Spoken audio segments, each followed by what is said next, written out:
myself, Matt, my co-host, All the Experience, and Super Fist Cake. Hello. How's it going? This is the E3 show. This is content complete life at E3.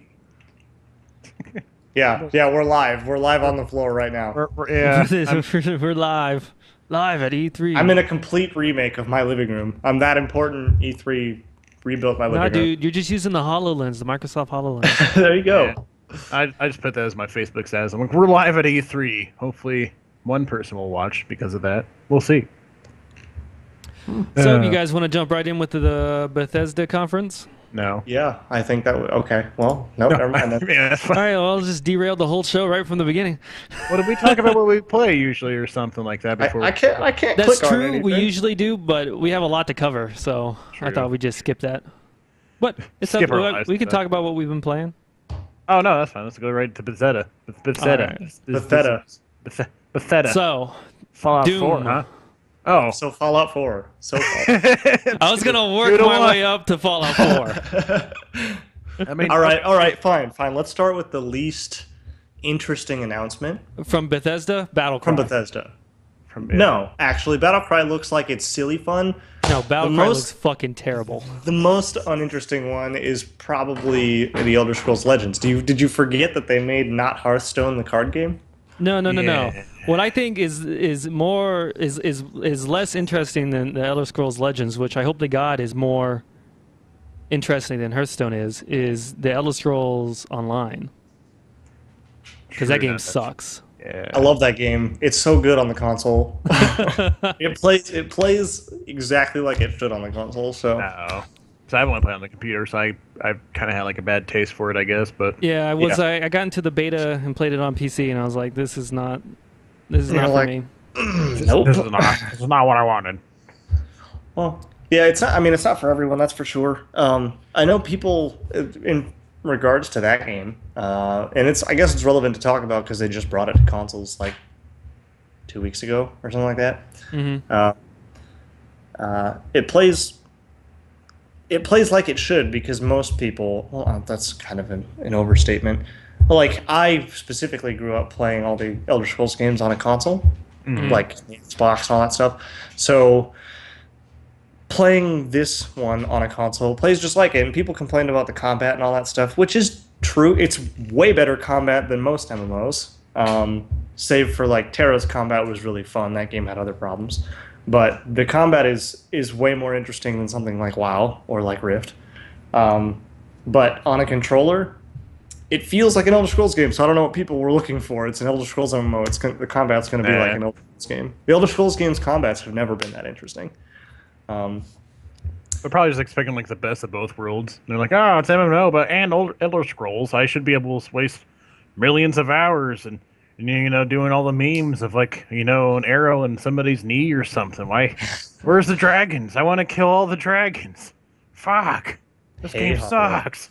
Yeah, I mean, to be honest, if it could hold your attention long enough, and I don't mean that to sound derogatory, because again, it's not for everyone, but if it does, you can easily get 1,000 hours out of that game. It's not impossible, because to hit 50 and then to get all the way up to veteran rank 14, and then get your veteran rank gear, all that veteran rank, like you hit 50, and then veteran ranks are like, it's essentially you can essentially get to level 64 is what it is, but veteran ranks carry something else. It's a different type of system, but it's not that different because you're still gaining veteran points just like experience and leveling up. So essentially the level cap is 64, not 50. But in order to do that, it would take you hours and hours and hours, and it's all new. It's all like new content. It's not like you're grinding the same stuff to get your veteran ranks. There are harder areas once you hit 50, and you do like new game plus and then new game plus plus. Everything gets a lot harder. So apparently it stays interesting. I've never been higher than like level 38, so I don't know what the fuck I'm talking about. Mm-hmm. But I watch high level Elder Scrolls Online people to see what I can expect in game, and all of them are like, I've played this game for like 1,500 hours because one, they really love it, and two, if you want to hit endgame in that game and do everything, it's well over like 800 hours for sure. So if you're looking for an RPG to sink yourself into, I mean Witcher 3. Besides the thing I was talking about for 5 minutes. Witcher 3. Excuse me. Well, I was just gonna say it'd be unfair for me to be like, check out ESO when The Witcher 3 exists. True. So the online thing's okay, and Legends is a trading card game for adults. That's cool. What's up on? Oh, go ahead. Well, what's interesting about the Elder Scrolls Legends is that they didn't show jack shit about it. They're just like, we're making a CCG online that's not Hearthstone. Stay tuned. Like, if they had just shown pretty much anything, I would be much more on board with it, because the problem I have with Hearthstone is that you have 30 card decks, right? And I don't feel like that's enough to have multiple strategies in a deck. So what you end up having is decks that have one strategy, like zoo decks. You have milling. You have all these other decks, but they have one singular purpose. And I think with a limit of 30 cards, that's bad. And it's very uninteresting for me to watch Hearthstone and play Hearthstone. But I hope Elder Scrolls Legends is something interesting at least. Yeah, we'll find out. Maybe they'll post like a little bit more about it soon. I can't remember exactly what they said the release date was for that or not. I think like for the 2016 or something. For what, the card game? Yeah. Yeah. I don't even think they announced a release date. The video's like a minute long. I'm gonna skip to the end of it. Does it say a strategy card game? Nope, no release date. So I just think it's interesting that they're going for a CCG. Well, basically, it's like Bethesda wanted to be Blizzard. Well, what they're doing is Bethesda's like, guess what, Blizzard, we're coming for you, because they're like, we have Bethesda.net. You know, they're like, we have just as strong as an RPG as all of your shit combined, pretty much. You know, I would even say that some of it's even bigger. Bethesda's bigger than Blizzard in some aspects. Yeah, because they have two juggernauts. Like, they have Fallout and they have the Elder Scrolls, both of which, on that point, have extremely deep lore. Not that Warcraft and StarCraft doesn't, but I mean, and I can't speak for StarCraft because I've never been a big StarCraft person, but I have played Warcraft, and the Warcraft lore is like real deep, but it's a weird word to use, but it's not as believable as if you've ever sat and read some of the lore books that you find in Elder Scrolls games. There was actually a brief stretch of time where I was just so immersed in Elder Scrolls. I got back on like a Skyrim kick, and I downloaded an app on my old phone that basically takes all the books from Arena, Daggerfall, Morrowind, Oblivion to Skyrim, all of them, and a lot of them show up in the same games. But because they're spread across different time spans, there'll be like new volumes and stuff with the new games. And I sat there, and anytime I would do anything like that required very minimal effort, I would just pull my phone out and start reading the books. And when you read enough of them, you're like, this is super believable. Like, you read one book, and then 10 books, you know, they're all a few pages. 10 books later, you'll be like, I know who they're talking about, and I know who that guy was, and I know what he did. And they're all written really well for being little 5 to 6 page excerpts from little books. So I might actually agree with you, Matt. Oh, he might actually agree. No, I'm just saying. I might agree that Bethesda, in one way or another, has something that might be considered bigger than WoW. I don't know. How would people rate it though? By sheer popular numbers? I mean, I don't know. I just which brand is stronger? You know what I mean? Like, you know, and I think they could, as of right now, after Fallout 4 is announced and after the 6th Elder Scrolls game, if it's really good, I feel like Bethesda will be able to compete with Blizzard at the same level, without Activision backing Blizzard. Man, I think like right now Blizzard still has like the stronghold on the internet, like on the online play. But it said I can't say their name for the life of me. Bethesda. But B-Dog's got the original RPG. Just say Todd Howard. Todd Howard. Mr. Howard has everything under control otherwise. Yeah. And it's going to take a while for them to like come up to like levels of WoW because WoW's been around forever. Well, and WoW peaked at like 12 million concurrent players. It was like it's fucking crazy. Yeah, they got a uphill battle that way. I mean, I think it'd be smarter just to do what they're doing right now with just the RPGs, but release strong single player AAA's. Well, I even think that it goes down to adoration of the developer, because I mean, yeah, there are some diehard Blizzard fans who love Blizzard, but more often than not, in my personal experience, people are like, "Fucking Blizzard, God damn it, Blizzard, why are you doing this?" Blizzard. Well, I mean, should we talk about Diablo 3 and then the whole shitstorm with that happened? And then with their total lack of giving a shit about the esports scene for StarCraft 2 until it was fucking dead. Yeah, I'm a little salty about that. I was about to ask if you have something on your mind, Matt, but I think you're wrong. Well, no, that's a good point. But I mean, just think about the kind of, I mean, any sort of exciting announcement, like whenever, if ever, Blizzard walks on stage at BlizzCon and says, Warcraft 4, bam. There's going to be a huge eruption of excitement. But, like, Bethesda basically won E3 in a ton of people's eyes because first of all, it was their very first E3 conference, which would have been, that's like historical. And then they did that well for being one of their very first conference. I mean, everyone that was up there was super personable. They were fun to watch. I know, Matt, you're a big fan of Doom, right? Yeah. I personally, I don't hate Doom, but I've never been a huge fan because I grew up with other things like Elder Scrolls. But even though I wasn't that interested in Doom, and I don't even know if I'll get it, I loved watching it, and I loved the guy like talking about it, and I was like, this is exciting to what you're making something that I don't even care about that much be really, really awesome to me. And what's interesting that they're doing with Doom is that they're like, we're gonna give you Halo 3 Forge levels of freedom to do whatever you want to, make whatever kind of weird Doom levels you want. Which is crazy. And then they're going to allow mods for Fallout 4 onto the consoles, which would be pretty interesting. Yeah.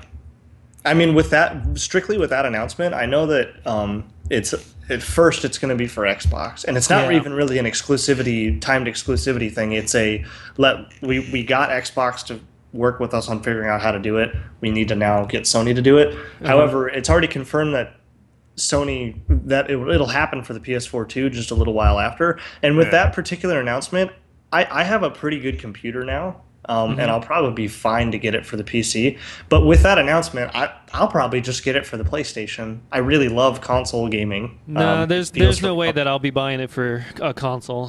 I'll definitely be getting it for PC. And that was my initial. Like, I don't care. Everyone was talking about the graphics and all that stuff dated and whatever. I was like, I don't. Oh man, go fuck. Yeah, like no what the fuck?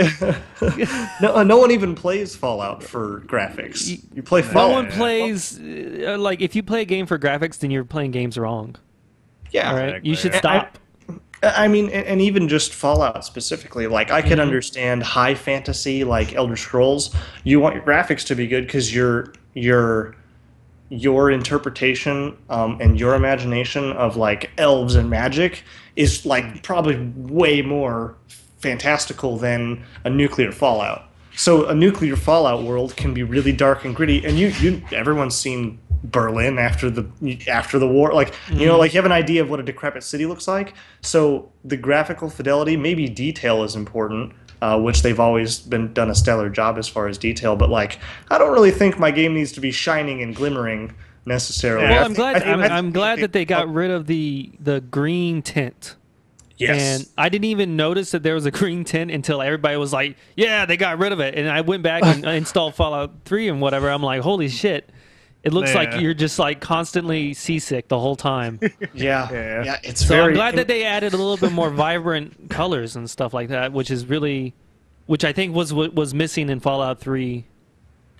Yeah, it's pretty much like that. Like Fallout 3 is green, and like Fallout New Vegas is orange. That's pretty much it. Yeah. I mean, their color palette for 4 is just phenomenal. So much, it's very nice. And having said that, Todd Howard did say that there's going to be a certain area of Fallout 4, like directly where the bomb fell. That's going to be depressing, like dreary, not like a single color palette, basically, like not very fun to be in. If you, any like, you know, if you spend 8 hours in that area, you'll probably get a little bit depressed. Right. But the rest of the world looks pretty good. Yeah. And Dishonored 2. I'm pretty excited about that. I love Dishonored 1. Oh, I yeah. never even beat Dishonored 1, and I am stoked about Dishonored 2. Yeah. That's pretty cool that you can play as Emily and Corvo, yeah. Yeah, that's Yeah. pretty cool.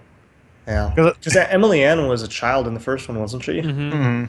See, I think it's neat that they do that, and I mean, I think that speaks to how strong the new IP was as far as Dishonored goes. Because again, I didn't even beat it. I don't even really know how long I actually played the game, but the fact that I'm already like gonna play Dishonored 2 because I loved the first one so much. Yeah. And I just, to be honest, I just got distracted with other stuff. It's not that I stopped playing it because I didn't like it. I love the color, the way that they did the textures in Dishonored, where it looked like it was like paintbrushes.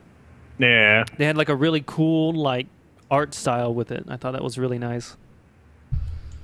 Yeah, like when I first heard about like on the conference or whatever, I think I was playing Fallout or something, and I wasn't really paying attention. And I heard the guy like mention Emily Corvo or called him. Like, oh wait, what? No, now I got to reset it. Holy shit! Wait, hold on. This is too good. This is wait. You said Dishonored. You said Dishonored people. No, how can it be true? How can you do this to me after so many years? Yeah, it does have like an interesting art style. It looks like the second one might be like on a coastal area, so it might be more vibrant. I don't know. Oh, I mean, you still deal with like you saw like the dead guy with like bugs coming out of, like holes in his stomach, which is kind of gross. Yeah, but that was pretty It's gross. just it's such an interesting art style. I love because it's like everyone was like it's like Mirror's Edge, Assassin's Creed, and BioShock like mixed. Yeah, I 'Cause, would like, the say BioShock it's art like style- probably the closest like thing to it, yeah. BioShock and Mirror's Edge more than I would say Assassin's Creed, but Yeah, I think it was the fact that you were sneaky and assassinated some people that made people. Because I think people said that like when it was first shown, and everyone was like, "Oh, new IP! You sneak around and climb on buildings. You're probably it's like Assassin's Creed." yeah. But I was also back when Assassin's Creed was still pretty big, like popular. And not that Yeah. it's not popular now, but everyone knows the connotation that you get when a new one is announced. yes. Yeah. Most people are like, "Oh, I really want to like this British one, and I really want to fucking beat people up." Right, but- every one I'm like, maybe this will be the one that's good. It never is. No, yeah, it never gets better. it's too bad. It really is too bad. I would say, like, Especially the- because I love Black Flag, but I still haven't beaten it because it's not as interesting as other stuff that's out right now. I downloaded, I pirated Assassin's Creed Black Flag. I got it installed, did all the stuff right, and opened it up one time, and then I was like, nope. I need even like I just played the tutorial where you're like on the beach and they're like, you're this pirate guy, you gotta walk around, and I'm like, nope, I'm not don't doing care. this. Yeah. Nope, can't do it. So I uninstalled. Kyle the Goron, we will get to The Last Guardian, that's for sure. That's I didn't. It's been so long. I'll say this right away in regards to that. It's been so long since it was announced, and I don't even really remember the first time they announced it. I know it was like 8 years ago. like 2006, I think. Yeah, forever ago. However, it just until like yesterday or something, when I was reading more about it, did I realize that this really like this does come from Shadow of the Colossus, the Eco and or Ico and Shadow. Oh, yeah. Like I didn't know that Shadow of the Colossus is one of my favorite games of all time, and I didn't realize it because it's been so long, and I didn't really follow anything after Shadow of the Colossus. And then when I read it, I was like, I am a million times more stoked for this game now because. And then it clicked because watching their little video thing and he's like climbing up the back, I should have been like, oh yeah, Shadow of the Colossus. Hey, you can kind of tell the art style still with at least like with a child, but yeah, Yeah. No, we'll get to Sony here in a second. Don't you fucking worry. We're All still right, haven't well, reached. do we want to talk about Battlecry since you hate it? I saw it and I was like, Yeah. this. Why are they even taking up time on their conference with this shit? Like I was offended that they were showing it to me. Okay, I was like, this. Wow. This game is not even 1/10 polished. Like, it looks janky. Yeah, looks like Maybe looks they like you focus on too much stole on Team Fallout 4. Fortress's idea and then just downgraded it 1,000%. And I don't even like Team Fortress. Okay, so See, that it's interesting that you say that because the first time it was like I don't know if it was a trailer. It was probably a trailer when they announced Battlecry. I was like, that sounds like it could possibly be pretty fun. And then they showed the gameplay, and I was like, this looks not finished. Like it looks like something you it looks wouldn't want. really unfinished. It just Yeah. it looks like something you wouldn't necessarily want to show yet. Like It's you know sort of what I like one mean? of those situations, like, oh, you got this totally done, don't you? Uh, Mostly. I mean, They're like, well, you're we got- showing it anyway. We Yeah, got the characters. I just don't understand fuck. why they would show it like that when it looks so unappealing. Yeah, well, like because they did, you know, like slow motion kind of stuff or whatever, Mm-hmm. like when an attack happened and the blood was streaming. But in slow motion, you got to see how terrible the blood animation was. Like it was like, wait a second, like All the yeah, maybe Like, it looks shit good. fly In, by you in slow motion. Like nobody wants Yeah. to see that. like maybe it looks okay in regular speed, but like in slow motion, you get to see everything that's wrong with it. So you're Yeah. like, I just I just thought they could have filled that time with anything. You Like know what I more mean? Like Fallout. Todd Howard. Make like a, Yeah, do like a just- comedic yeah. stand-up. literally Also, just they Todd love Howard. video games, huh? Yeah. Just Todd Howard would have been fine. I don't even care if he was talking about any of the games. Yeah. like, oh, Or you just they been like- could have just used that time to be like, "Hey guys, we're not going to have a new Elder Scrolls out except, maybe in the next 2-3 years we'll announce something." They could have said Yeah. that and I would have been happier than when they showed me that battle shit. Yeah. Battle shit. The sequel to Battle Cry. It actually, and I agree with the way they ran their conference for the most part. I thought it was good. actually. I like do, how they yeah, opened up with it Doom. was- They kind of kicked the door down. Yeah, yeah. and I think that was a really good choice too because just the nature of Doom. Like, obviously they were going to hold Fallout to the end to keep everyone on the edge of their seats, and not that anyone would walk out, but you know what I mean. Like, just Yeah. end it with a bang and have everyone be crying at the end. The stupid joke but, he did at the I end. mean, if they would have opened with something like the Elder Scrolls card game, or they opened with Battlecry, people would have think been it- like, "Well, that's Yeah. shitty." But by Yeah. putting it discreetly in the middle or second or whatever it was, you got something really badass with Doom, which was definitely appropriate for being like, "What's up, bitches?" Yeah. And then Battlecry, you're like, "Okay, well, we'll forget about that." Yeah, And, what like the Dishonored fuck? 2, and you're like, "Oh, sweet." But you had it like a was- little mini stroke, and you're like, "Oh, I'm back. you're I'm like, back." Did I just see that? Yeah, that it's, happen? Yeah. I'm still hoping that it when it comes out, anyone who does happen to try it ends up saying, "Look, I know it looks like crap, but it's really fun, or it's really I balanced, mean, or I'll something." give it a shot when they show me a trailer that looks worth a fuck. You know, Yeah. like Yep. it just I would looked agree. really bad. It was not appealing. Like like a little bit more of Dishonored 2 would have been better. Anything, period, pretty much. I don't know. Incoming dick houses in Fallout 4. Oh yeah. If That's gonna be I'll so be him. I'll be damned if I do not make a dick butt in in Fallout 4. So you guys Well, want to move on to the Microsoft conference? Yeah, sure. I mean, I don't know if we were did done you- talking about Fallout Oh. yet or not. Or I was gonna say. Oh, we didn't even talk about Fallout. My bad. No, but before we talk about regular Fallout 4, which is Uh-huh. incredible, do any of you have an iPhone? Have any of you tried the Fallout Shelter app game? So No, fucking but I Spencer was like checking his shit, like as they were talking about it. He's like, I wonder if it's out there yet. He's like, it's gonna be released after this thing. He's like, oh fuck, I gotta download it. Yeah, I was refreshing my page every 30 seconds because I was like, I'm gonna buy this fucking game, which it's free. It's free. But I have it. It's right here, and oh, I can see it. I'm not a very good overseer. Like, everyone's alive. Actually, I sent 2 people Barely. out to the wasteland and just assumed that the game would, they'd go do their thing and then decide to come back on their own. Nope. You have to tell them to come back. And then when you do that, it takes them like 30, 40 minutes to come back. So I let these people out, and I was like, when are my people coming? Are they dead? Would the game let me know? It doesn't let you know. You have to click and kind of like check up on them, and they were dead. And it was like, you can revive them for a couple hundred bottle caps. And I was like, sure, we'll do that, because that one's holding 600 bottle caps. I'm still up. But it's just it works so well. It's so good, um, and it's like rightfully all over the App Store, like beating everything, beating Candy Yeah. Crush, beating everything, and it's all rated like 5 stars. Everyone's like, this game is the best. It kind of gives you, I don't know, like it gives you that Fallout feel in like this adorable. I don't want to put it down. In the Pip-Boy fashion, yeah. Yeah, like it's so cool, and I kind of want the Pip-Boy so I can just play this on my Pip-Boy. Yeah, I'm hoping. I really want the Pip-Boy too, but It's that's also- $120. I know. it's just like another game, I guess, but It's- still. And I'm of the mind of no pre-orders. So you True. only get it if you pre-order, and I was like, I don't think I want to do that. If you pre-order Yeah. for the PC, you can always just like mod it to fix it up if it's really Well- too shitty, or just wait a few and, years. and here's my problem with Oh, no. with getting with that collector's edition. The Pip-Boy thing is dope. I'm glad that they made it so that you can put your phone in it, and then it's the app is on the phone, because I'll still use it on my phone just for shits and giggles because that's Yeah. super cool.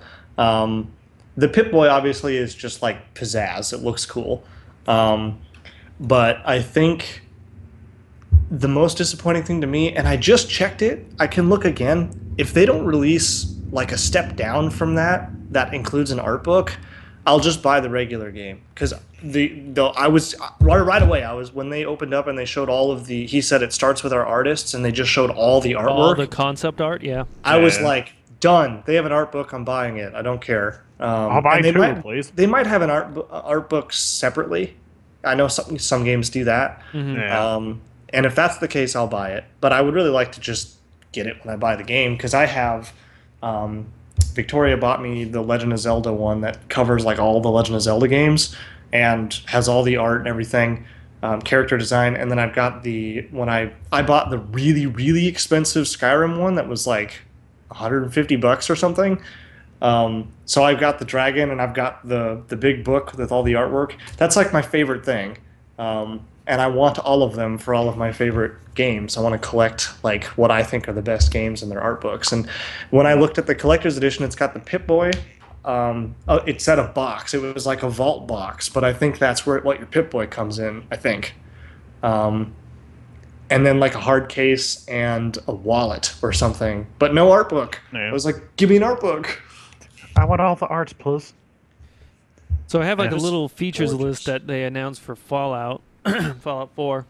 Mm-hmm. So apparently Oh. there's no loading screens, which is nice. Oh, very cool. Your protagonist is fully voice acted, which is also nice. I'm good. They're going like the Mass Effect route, which is cool. Yeah, I Mhm. like that. Playing classic first person or third person. I will be playing in first person, like you're supposed to. Like always. You get a dog. Dog meat cannot die, which is nice. That's good news. I did see that. That's pretty cool. Yep, cannot Uh, die. Yep. Melee has been overhauled for the finishers, which will be nice. Because I remember in Fallout 3 or whatever, you have a melee All you do is weapon. punch. You just like teleport around them. You're like, I got a sledgehammer. Now I'm like behind you. I don't give a fuck. It was like Dragon Ball Z with a hammer. Oh, pretty much, yeah. Even like with a fist, like power fists and stuff, you can do like uppercuts or like crosses or whatever. It's still just the same animation, just like slightly different. Body explodes usually sometimes. I want a power fist in Fallout 4, and I know they're gonna have one. Oh, yeah, for I sure. want And I two can't- I power can't fists. Just I like want dual dual wield wheels. power fists. That's what I'm waiting for. that would be dope. Vehicles explode. Well, good. VADS slows down time instead of stops time like it used to. I like Okay. that. It's cool. Base building, which was pretty crazy. Mhm. All the crazy weapon shit that you can customize. All That the was customization awesome. shit. Yeah. Okay. So when I played the Bethesda games or whatever, you can have like followers. I've never had a follower. I've never used a follower. Not in Skyrim, not in Fallout, not in New Vegas. I've never used their followers. But apparently they're going to have some good ones in this. But they get in my way. Well, I mean, Yeah. Skyrim was pretty notorious for having a really terrible AI when it came to that, and like you couldn't, if you wanted to be sneaky, you might as well never grab one because they would just walk in and start fucking shit up, and you're like, what? Yeah. Wait a second, Lydia, Lydia, fuck Stop you. that. Stabbing everybody. Sorry, master. Yeah, Kyle the Goron, 50 base weapons, 700 combos, just Yeah. really I'm just crazy reading that stuff. right now. Eh. Crazy stuff. You have settlements Yep, that and you can they grow naturally. it's so cool having people come in. The shops, the people. If you can attract enough people, you can get some of the best items in the game from the vendors. Run Brahmin caravan. Spencer was so fucking hyped for that, dude. Oh When my they're god! like, It's oh, the Brahmin, you can have caravan. He's like, you can have caravans on the Brahmins? Oh my fucking god! Oh my god! I'm like, you're excited about that the most? yeah. That's the feature. Caravans one are of the pretty cool, features- man. Seriously, one of the features that's my favorite thing that was announced is that every mundane little object It's useful. will be Uh-huh. useful. I was like, that's so good. for stuff. It just makes it feel so much more real because if you're really struggling trying to survive and stuff, you might pick up a fucking toaster and be like, I need to rip this thing apart and use some of this metal to make it to help conduct Yeah. this electricity through such and such object. It's very cool. And you think about how the length they went in Skyrim to 3D model like everything. Yeah. That was really, really impressive. Even today, like that's a ton of work for the art team to do. But I assume they're going to do the same thing in this one because the more interactive Pip-Boy, everything that you scroll over is like a 3D hologram that spins. So it's basically the same thing. And then on top of that, they made all those things useful, and it's like that's something really small that's really, really important. Yep. It's a nice way to wrap up all of that extra shit because there's a lot of that extra shits in Fallout 3 too, like the toy car and all that stuff that's just like Turpentine, useless. wonder glue, duct tape. Yeah, and like just weird shit. But I'm glad that they're pushing for. They're it to making be useful. they're giving you a reason to actually pick it up instead of like to like make an occasional weapon or something. Yep. It's like, oh, you can make the shish kebab if you got a lawnmower blade and a fucking lighter fluid and a turpentine and duct tape, whatever. Well, it's neat. I don't remember. I'd have to watch it again, but flying invertebrates. Yes, that's correct, Kyle. That looks baller as shit. That map. Okay, first of all, that map must be massive. Gargantuan. Yeah, It has to be massive. And the fact that they've added some vertical gameplay, such as the vertibirds and that mission. I assume it's one suit mission, that but you yeah, can- that fucking jetpack power armor. Jetpack. Yep. And he's like on top of buildings and stuff. It's like, okay, this world seems alive. Like it's you're not stuck to this to the ground, and Yeah. that's it's crazy. I don't know if I'm gonna use the power armor. I don't know if I will either. It's like it- too bulky. I don't know if it fits my playstyle. Exactly right. I'm a very kind of like we were talking about before, snipers and pistols kind of person, and rolling around in a power armor that I don't know. It just seems. You can snipe with a power armor. That's true. That's true. You probably can. It's just Like I'm not gonna boycott it. I haven't played it, obviously, but I'm like, fuck power armor. I hate I power don't- armor. I mean, I'll probably use it, but I can see like my friend Coulter being in it like all the time. He's like, this is just how I play the game. Yeah, have just power fucking armor. giant machine gun. Nobody fucks with you, and if they do, I they am die. I am a Gundam. Yeah, really. Yeah, you could just be a Gundam. Oh, I can customize it to be lightweight. There you go. So you guys, yeah, do you for sure. feel Hyped about Fallout 4? Yes. just a little Maybe. bit, right? Slightly. I mean, are we in the unanimous decision or unanimous mindset that the voice acting is actually kind of nice? Oh yeah, for sure. Because I watched it with one of my best friends and my brother that I live with, but I have another brother who just got married recently, and he's all about when he plays an Elder Scrolls, whenever he plays any game, but mainly Elder Scrolls and Fallout, he's really good at like in his own mind building a backstory and doing all this role playing stuff. It makes it more interesting for him. Yeah. And when he heard about that, he was really like not that into it. I actually think my brother's about to walk in. But anyway, just he was like upset about it because the way he said it was, "I'm the goddamn character," And I was like, well, you are, and you still make all the decisions. You just have some feedback. You just have a voice. Don't bark, dogs. Sorry, but you have some feedback when it comes to like what you say. It's no longer a one-sided conversation, and I personally like that. And I'm pretty sure it's Troy Baker. I'm like positive it's Troy Baker that they got to voice it. And he's a great voice actor. That's why everyone has him. I think it's nice, and I like that you don't have to have it in that Mass Effect camera angle. You can do it in first person, or you can talk in third person. Yeah. But having a voice to me is great. Yeah, well, I didn't. When I was playing Mass Effect, I thought, like, this is great. Like, this is the voice that my guy. I want him to have. Like, I don't want him to be silent. Yeah, it's like there's a fine line that people are kind of writing that it's like it's your character. So it shouldn't have a voice, but also having a voice makes it feel more alive too at the same time. So it's just kind of like riding a fine line, which I really don't care either way because I usually when I'm playing Fallout, like the first time I play through it, I'll like carefully go over the choice, like, oh yeah, I should say this or I should do this. But like after the second time, it's like click, click, click, click, click, click, click, click, click. Don't give a shit. Click, click, click. It's probably like with this game is gonna be like A B B A B A B B B A. Yeah. Well, I mean, I guess the other way my brother had put it was that because I said you still make all the decisions. It's no longer one-sided conversations. Is basically I think the best way to explain it. It's not like you make a decision and the person just immediately starts talking. You get to hear what you say, and I kind of understand looking at his side of it. When you read the options and it said like say you're gonna say like. Thank you. Like that's what the option says. It says thank you, but your character actually says, "Hey, thanks a million" or something. Yeah, it's fucking that's what Mass Effect does. Yeah, and so they're like, "Hey, tell this guy to like fuck off," but it'll be like, "Tell him to go away," and then your character will be like, "Hey, go fucking kill yourself, bitch." Yeah, shit. And you're like, LA "Whoa!" Noire is terrible. You're like, "Whoa!" That's not what I meant to say.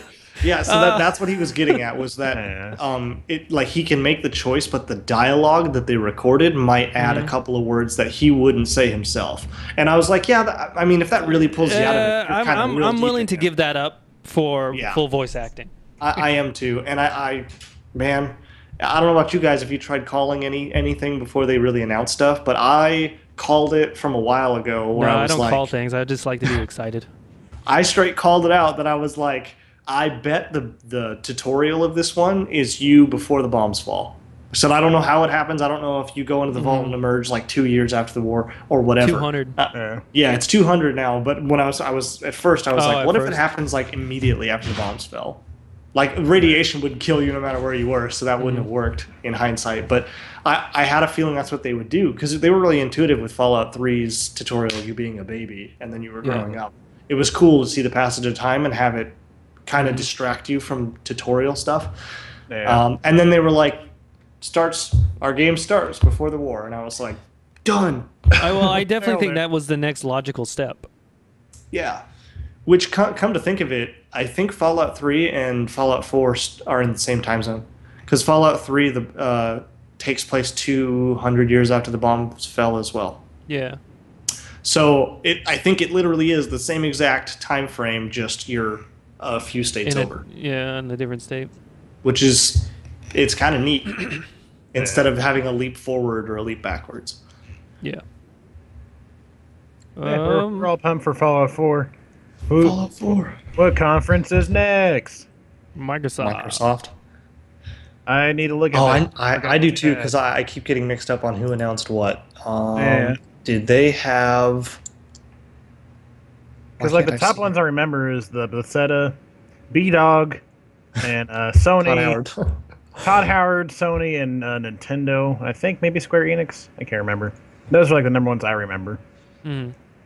Okay, so it's not Microsoft that I'm thinking of. So, I don't know about you guys. I guess we could all choose what we're excited. There's a lot that they announced, so we don't need to go through 100% of them. I don't think, but I mean maybe the big ones. I guess Matt, what were you interested in from if anything from Microsoft? The backwards compatibility that they revealed, which was nice. Did you realize that they straight lied to everyone? Not When like but before when they announced it, they're like, we're not going to be able to do it ever. yeah, because they said it was a hardware thing and it wasn't because they're fixing it with an update. Yep. It's a software thing. Yep. So it's like and it's been so long, people probably don't really remember that, but you should because Never it was. forget. I'll give it to him. It was a good announcement. I think it was helpful, and I think to help back that up, it wouldn't have been that great of an announcement if they didn't also announce the Rare Replay package with 30 games. I feel like so what they've done with Rare is that they bought them like a few many years ago. I don't know how many years, and then they pretty much gutted their whole team. Oh so yeah, there's no Platonic one from Rare, from the OG Rare, who actually made those fucking games that are still in Rare. And so now they're going to get all this hype. Microsoft's going to get all this hype, and the new Rare is going to be like, yeah, look at us basking in the glory of Platonic, basically. Yeah, we made nuts and bolts. Woo-hoo. But I mean, to be honest, that was one of those things that people really liked during that conference because, yeah, I think that was 100% fan service. No, absolutely, it totally was. But to be honest, the value of getting a pack of repackaged games, 30 of them, first of all, and there's really good titles in there, like Battletoads is fucking in there. Battletoads, that's one of my favorite games. And then they've got Conker's Bad Fur Day and like Perfect Dark, like all these super old games I grew up with. If I was owning an Xbox One, I'd be really stoked about that announcement. It's silly because they're not new games, but the fact that, paired with the fact that you can now, play them all on your Xbox One, is like, well, I don't need my old consoles anymore unless you collect them. Yeah. What was I excited for? From here, it looked like it was Super Hot, which I've already pre-ordered because I'm an idiot. Not because of just the E3 teaser, but I played a demo of it like a long time ago. I played the demo too, and I was like, this is pretty rad. Yeah, so I bought for the Kickstarter or whatever, and it looks like Cuphead. Super Hot. Hot. I don't even remember Super. I'm gonna watch it real quick. Go ahead. Okay. Yeah, it explains a lot better. Basically, you can when you move, time goes, but when you stand still, time stops. So you can kind of use that to strategize and shoot people and stuff. Anyways, I'm excited for that. And Cuphead. Cuphead looks interesting. It looks amazing. Cuphead is perfect. And I hear from people who've been on the floor at E3, it's hard. Like, it's a hard platformer game. Yeah, that's what they were saying, that they wanted it to be pretty difficult. Also, it's incredibly boss-centric. Like, they just throw bosses at you like it's nobody's business. But they all have a deeper meaning. According to... also, this Super Hot game looks dope. Right, that's what I thought. Just never seen it, so that was really cool. I'm glad I watched that. But anyway, the developers of Cuphead, I think it's two brothers who made the game, and all of the bosses have a meaning, whether it's like a reference or something to an old TV show or an old game, or just something that is related to their past. And I thought that was really cool, because if you're going to work with your brother and make a game, you should definitely throw in at least a few things that are deeply rooted within you. I think that makes it's a passion project at that point, to add parts of yourself into it. So I thought that was really cool, but definitely Cuphead's 1930s styles, like Steamboat Willie animation, it looks so authentic. It's great. I kind of like the fact, the characters, it seems like they lost the deal with the devil, so they had to be assholes and just basically fuck everybody's shit up, which is completely different for back in the day. That's completely different. You play as a noble hero and shit. No, the devil owns your soul, so you just gotta do stupid shit for him. That's cool. Yeah, it's super cool, and I love that it's Cuphead and his sidekick Mugman. Mugman. Because Mugman sounds like the worst Mega Man enemy. And so thinking about that, I wrote a little, if Mugman was a real Mega Man enemy, I wrote a little excerpt or whatever that would be under his name during, when he comes on screen. It would be like, Mugman, or it would start out made of porcelain, filled to the brim with piping hot Java, Mugman, or Mega Man's newest enemy, Mugman, is ready to, well, he's ready to shatter when Mega Man sneezes or whatever. So he sounds so crappy. But I'm really excited for that game. I think for me, the Microsoft conference was actually pretty interesting because I watched everything that E3 had to offer as far as conferences, like we all pretty much did. Just because that's what we do. That's why we run the podcast that we run. But I actually found myself during the Microsoft conference being like, I might want to own an Xbox One someday. I don't know when, but someday. Because, for example, one of the things that I got way, way excited about for reasons I still am not sure is that Sea of Thieves game made by the current Rare. Yeah, I was gonna bring that up. I was watching it and I was like, what? This is kind of, I like the art style. It's kind of fun. It's kind of bright. And then I was listening to the music and I was like, this is interesting music too. And then I was like, oh, it sounds kind of piratey. And then he saw the Kraken drawing on the rock. And then all of a sudden he walks out to a pirate ship and it's all these other players on a pirate ship and they're making a dude walk off the plank. And I was like, this is perfect. And the water, like the water when like they're crashing against waves and stuff, super cool looking. Like, the white caps and everything look awesome, but it looks like a fun, just a game that you wouldn't necessarily get frustrated at. It just looks like it's all fun, and it's pirate based, and you get to have pirate ship battles, and I really want to try it out. So I hope that game does well. I almost feel the exact opposite that you feel about it. Really? I saw it and I was like, this looks like dog shit. It looks like it could. If it was being made by anybody except for the gutted Rare studio, I would have a little bit more hope in it. Because they made the Banjo-Kazooie Nuts and Bolts, which is god-awful. Everybody hates that. And I mean, that's pretty much it. They haven't really made anything. So then they're just going to come out here with a MMO pirate game. That's kind of odd. That they're gonna tackle something so big. So yeah, it's very ambitious. So the concept and what I saw was enough to make me like, I bet a game like this could be perfect. Not that this game will be perfect, but I want it. Yeah, Sid Meier's Pirates is a great game.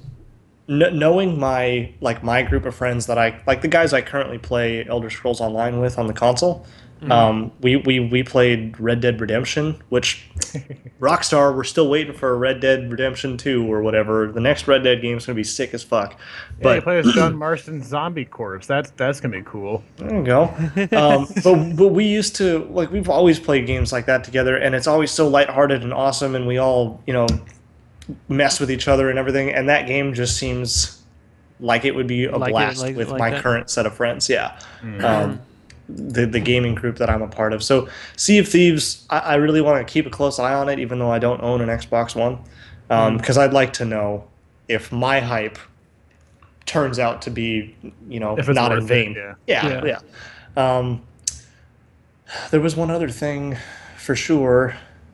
This Ashen game is interesting too. It's an interesting. I'm going to say it's an interesting art style. Yeah, it looks. But it's like it's like a cooperative puzzle or something. I can't remember exactly how they announced it, and my keyboard's away from me, so I'm not going to type and look it up. But I mean that one piqued my interest too. Don't know enough about it. I feel like I know more out of the Sea of Thieves trailer than I do Ashen. Yeah. All I know is that Ashen decided to do away with faces, which is fine. You're probably not going to see your character's face anyway. Yeah. Of course you won't. He doesn't have one. I saw something that Recore was something that I thought was very interesting. Recore does look interesting.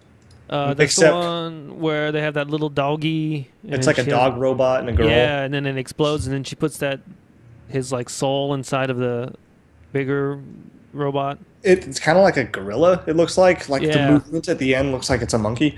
I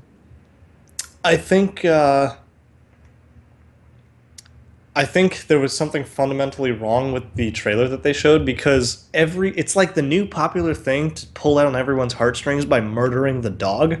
And so they did that, and everyone's like, oh, that dog is going to defend her, and then it's going to die, and it does. And then immediately, and she's scared, like she's terrified. And then she just Yeah. picks it up and puts it in the other robot and it works. It's like you fucking knew that was going to happen. Why were you even worried? Because you missed the dog body. Like, Yeah. but I agree. I bet seeing new IPs is good, and we saw quite a few new IPs this year, Yeah. which is pretty cool. I know Right. there's a couple from Ubisoft that I personally am like super stoked for. How Wait, about are you that? guys not excited for Black Ops 3? Come on now. I actually am a little excited for Black Ops 3. I actually think Black Ops 3 might be a So, slight bit interesting to me. So I'm a Treyarch fan. Yeah, I like okay. Treyarch made Call of Duties. I would agree. Do not like the other Infinity Ward's Call of Duties. I don't used know. to, I used to like Infinity Ward single players. That's what I liked. I don't know why, but I just always was more inclined to like the Treyarchs. Which I've heard from some people that like they prefer like the Black Ops over the Modern Warfare's anyway. So, Yeah. but I don't know. I just kind of like, oh, Black Ops 3 Chapter 5 DLC Zombies versus Aliens versus Satan. Yeah. When does it end? I Hey, Kind of guess. beating If a they dead had horse. a Call of Duty Aliens versus Satans, I would buy it. Well, yeah, I mean it's kind of like that whatever that EA game can't was use- so stupid. Your examples are Trials- too good, Zach. Shit, Yeah, I should make video games. Shit, You make things sound too good. shit, I fucked up. Also, as a side note, there's a list on this app, the Fallout Shelter, and all of my people are like dying of radiation, and I can't make enough Radaway packs to save them. Oh, yeah. They're all GG. gonna die. Anyway, how about that Dean Hall walking out on stage saying, "I want a game that is not a game." But that's it. But it's a game. Shut the fuck up, Dean. It's funny. It would have been funny if he just walked away at that point. Everyone's like, "Oh, cool, okay." And he's getting mad because people are like, "Oh, you're gonna walk away from this game too," which I think is really funny because everyone's like, "What about DayZ?" Which, to be fair, he did sell DayZ and the concept of DayZ to Bohemia, so he didn't walk away from it. He did technically, but he sold it. Like he has nothing to do with it anymore. Yeah. But I still don't know what to think of his Ion game. He didn't really even talk about it. Yeah, I don't even know what it is. It's like some space game or something? Yeah, it looks like a space simulator type thing. I don't know. I have no idea what it It's is. Space Z. That's what it is. Space Z. Zombies in space. How about that $120 Xbox controller? Oh, the Yeah, what's the deal Xbox with Elite. It looks baller as fuck, but that's Yeah. $120 for I didn't a know it was controller. $120. Yeah.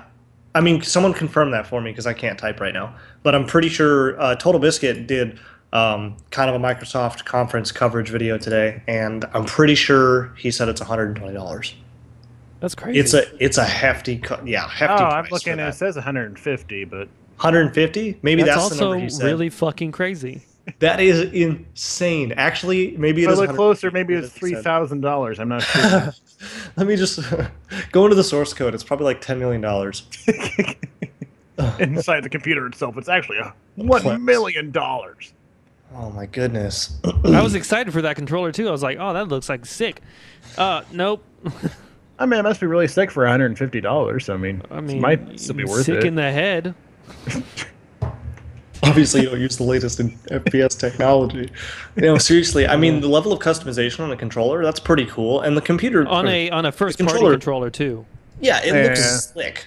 I'll give them that. It looks sexy, but I'm not about to throw $150. I'm not gonna throw $150 at the thing for that. That shit better rub my back. Yeah, better fucking wipe your ass and cook for you, too.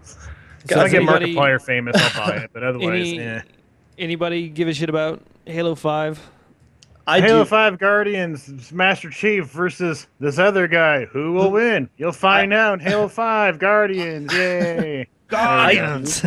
I'll be honest. I do look forward to it, and there's one particular reason, and it's because there are Halo novels, and I read my brother that I live with right now. He's read all of them, so if you want to know about Halo lore, he's the guy to go to. He knows a lot.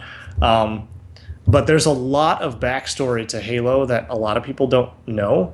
So like you play Halo and people think they're big fans because Halo's fun, but they don't really know who John 117 is and Dude, who this like is, what so what this Master guy's Chief story. like a Halo hipster. Yeah. So like Oh, Halo yeah. 5, well Halo 5, the story of it, so Master Chief ran with 4 other Spartans, Yeah. and one of them named Sam in the book dies. He like jumps, he like takes a missile for the team or something, and he dies, and it's super emotional. It's like fuck, he was like the coolest Spartan. It was so cool. So he's gone, but the 3 people that run with Master Chief, he leads a team called Blue Team. That's literally what it's called.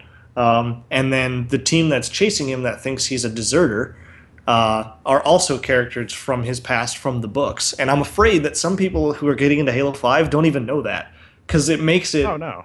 that much cooler to me that they're actually taking people they're not just making something up to continue the story. They're actually taking people from the lore that wasn't in any of the games. This all happened before Halo 1. And incorporating it. So I think it looks cool. And they've also announced that Warzone gameplay stuff. It looks pretty solid to me, but I'm kind of afraid that the story is going to be like 5 hours, like Halo 4 was. Yeah. Yeah. I don't So know. I only played up to 3, and after that one, it's like, okay, I don't even care anymore. I just grow weary of shooters a whole lot anymore. I'm old. Oh, that makes Like I like to think play with like friends and saturated. stuff, but that's about it. Yeah. Yeah, it's a saturated market, and that's why some of these new IPs that are showing up, a couple of new genres too, actually showed up this E3, and that's cool. That's good to see. I don't want to see like 50 new FPSs. Yeah. Good. I But think yeah, like that's the only thing that kept me like away from Doom 3 when I first saw. I'm like, oh, another FPS, but I'm like, oh, wait a minute, it's kind of actually cool because it's got a chainsaw. That's pretty cool. That's still like just shooting stuff all the time. Well, which, as an FPS, it seemed like one of the better FPSs I've seen. It's just oh, What about? I don't even want to talk about it really, but Gears of War 4. I don't. I've never played all played any of the Gears of games. War. I've played all of them. I played all the way They're up to 3. The stories are kind of fun, but I couldn't tell you what happened because it's not interesting enough for me to be, I know who that is or that person died in 2 or whatever. Like I don't fucking know. All It's I pretty remember easy. is Cole. You think you There's a can- guy named Cole, and you call him Coltrane. Yeah. Well, the story's pretty easy. The first 2 ones are like, oh, we think we killed the locusts. Oh, wait, no, we didn't. And the third one, oh, we finally killed the locusts. Cool. Hey, so is that a Except preview that's into one of your games in 5 minutes videos that are coming out? Yeah, it could Probably be if I that can. one I'll get the ultimate edition just so I can do that. All games. funny. I think we killed the locusts. Yeah, no, we didn't. never mind. Oh, Whoops. well, that's Oh, funny. Carmine died again. Shit. Fucking Carmine. Classic Carmine. They showed more of the Division. The that looks Division okay. is made by Ubisoft, and I literally cannot get excited for anything made by Ubisoft. Yeah, like I said, it looks okay. I mean, I just can't. I want to. They made good games in the past. They just haven't recently. Yeah, and you get kind of burned by the company. Far Cry 4 had a couple problems when it launched, like every Ubisoft game. But Far Cry 4 has been dope. Still haven't beaten it because Witcher 3 came out, but the game is really fun. I like all the Far Cry games personally. I like but Far Cry agree. 3. I did not like Far Cry 4. We can hold off on the Division talk and such until we cover Ubisoft a little bit. Ubisoft, But but I mean, there's not a whole lot to say about it. I'll bring up whatever my point is later. But other than that, I mean, yeah, there's more stuff we can talk about with the Microsoft conference. But I Pretty personally, much ready to move on to EA. I Wait, hold on. agree. Isn't there one important game that's part of Microsoft that Dark Souls nobody- 3? Yeah, I was gonna say that. I'm surprised neither one of you have mentioned yet. Dark Souls 3. I'm hyped for there's Dark not Souls much. 3. It's going back to the main team that made Dark Souls 1 and Demon Souls and Bloodborne. Okay, cool. That's good. I didn't know that. See, I don't know anything about 3, and I've never beaten Dark Souls or Dark Souls 2. I haven't even beaten Bloodborne yet. Those games I'm are still too working hard. on beating Dark Souls 1, so it's just getting there. Yeah, those games are rough. Yeah. So, I mean, yeah, if we go to the E3 recap, I pretty much hated their entire conference except for 3 games. I didn't hate their conference. I thought it was a little stuffy. It was very suits and ties. Like, yeah, a we very really just want your businessy. money. Yeah. Hey, give us money, please. We need the money. Give us the money now. Ha ha. DLC. You know, I thought they tried to liven it up with the Plants vs Zombies thing. Yeah, still. but Oh it's my like, God, it's I'll just tell you what. came off as like tryhardy. yeah, It it's came like, off tryhardy and it came off really inconsiderate, if you ask me. I feel Because gross. no, I'm not even kidding. If you think about what was shown just before Plants vs Zombies, remember the guy who came out? He's from like Sweden or whatever, and he showed his game Unravel. Hmm. Now, this is my opinion, and I'm pretty sure everyone's opinion in the audience too. Um, EA did a good job at splitting it. First of all, they did a good job at splitting up all their sports stuff, so it wasn't just like an hour of sports because Yeah, that would have been sports really hour. boring for people. So they whatever. So a lot of the sports stuff I just skipped through because I don't play those games. But then and everything like you said, real stuffy. Like we want your money, EA, because that's what we are. But then this guy came out and he completely took me by surprise, and he took everyone by surprise because The Unravel guy. Yeah. yeah, because He is EA's very genuine. conference was kind of boring for the most part as far as speakers go. And then this guy came out and he was like this super shy. You could hear it in his voice. He was like super excited but really scared. Nah, he was shaking. And he was like, it was like adorable, man. Like the guy was out there because he made something that he loved, and he added soul to the entire conference, and everyone. I was so happy listening to it and watching it when everyone just started clapping for him. When he didn't even say anything that deserved applause, they just clapped for him because they wanted him to feel good because he was Yeah. nervous. And I was like, good on people, man. This is a huge thing for this guy. And he, like, the fact that before he started talking, he was like, I just have to say, I'm really excited. I'm, like, so happy to be here. And he just brought out a game that was, like, about love. And it's super, super deep. And he talked about how he loves his family and, like, everything that he went through. And then the really inconsiderate thing is like they could have waited 2-3 seconds once it was over for everyone to like wipe their fucking tears or like take a deep breath, and out of nowhere that mascot Giant- comes out yeah. and the music starts playing, and everybody was like, Eh. what the hell, man, you just completely took that away from that guy. And then they started talking about it, and you're right, Matt, they kind of livened it up with that, but they could have waited like a few seconds to give that guy his least- spotlight. At least Yeah. one. Yeah, At least I that thing has stuck with me. It'll probably continue to stick with me because I thought it was really inconsiderate, man. But I'm excited for Star Wars Battlefront. Yes, Unravel. that game looks good. Mirror's Edge. I have no Yep. idea what the fuck they're doing with Mass Effect. They're That's 'cause they didn't Mass Effect show anything. Andromeda. I don't know All what. I don't all know I what know- that is. Though they played Johnny Cash, so they got Yeah, my that vote. was cool. Yeah, like you can. I guess you can kind of guess like you're just like an explorer. That's pretty much all the only thing I can figure out. It's like, oh, look at all these locations. Either you're a travel agent or an explorer. One of the two. Well, I think the Andromeda star system is like our next closest galaxy or some shit like that. Yeah, Andromeda's the next close, our neighboring galaxy. So I think that's probably where we're going to be headed. I'm sure the scope and scale of Andromeda, once they do start talking about it, it's going to be massive. And I'm sure there's going to be, like, it's probably going to, like, Mass Effect was on rails. Or not Mass Effect, Mirror's Edge. Sorry, it's kind of a jump. But Mirror's Edge 1 was on rails. And then with Catalyst, they're like, entire city, do whatever you want. There's stuff to do. There's a story, but you're not doing levels.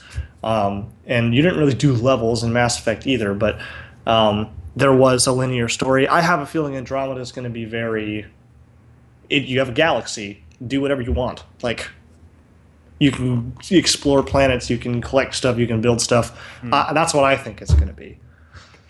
Yeah, probably. It's like I said, explorer, travel agent, one of the two, maybe both. I like the idea of Mass Effect travel agent.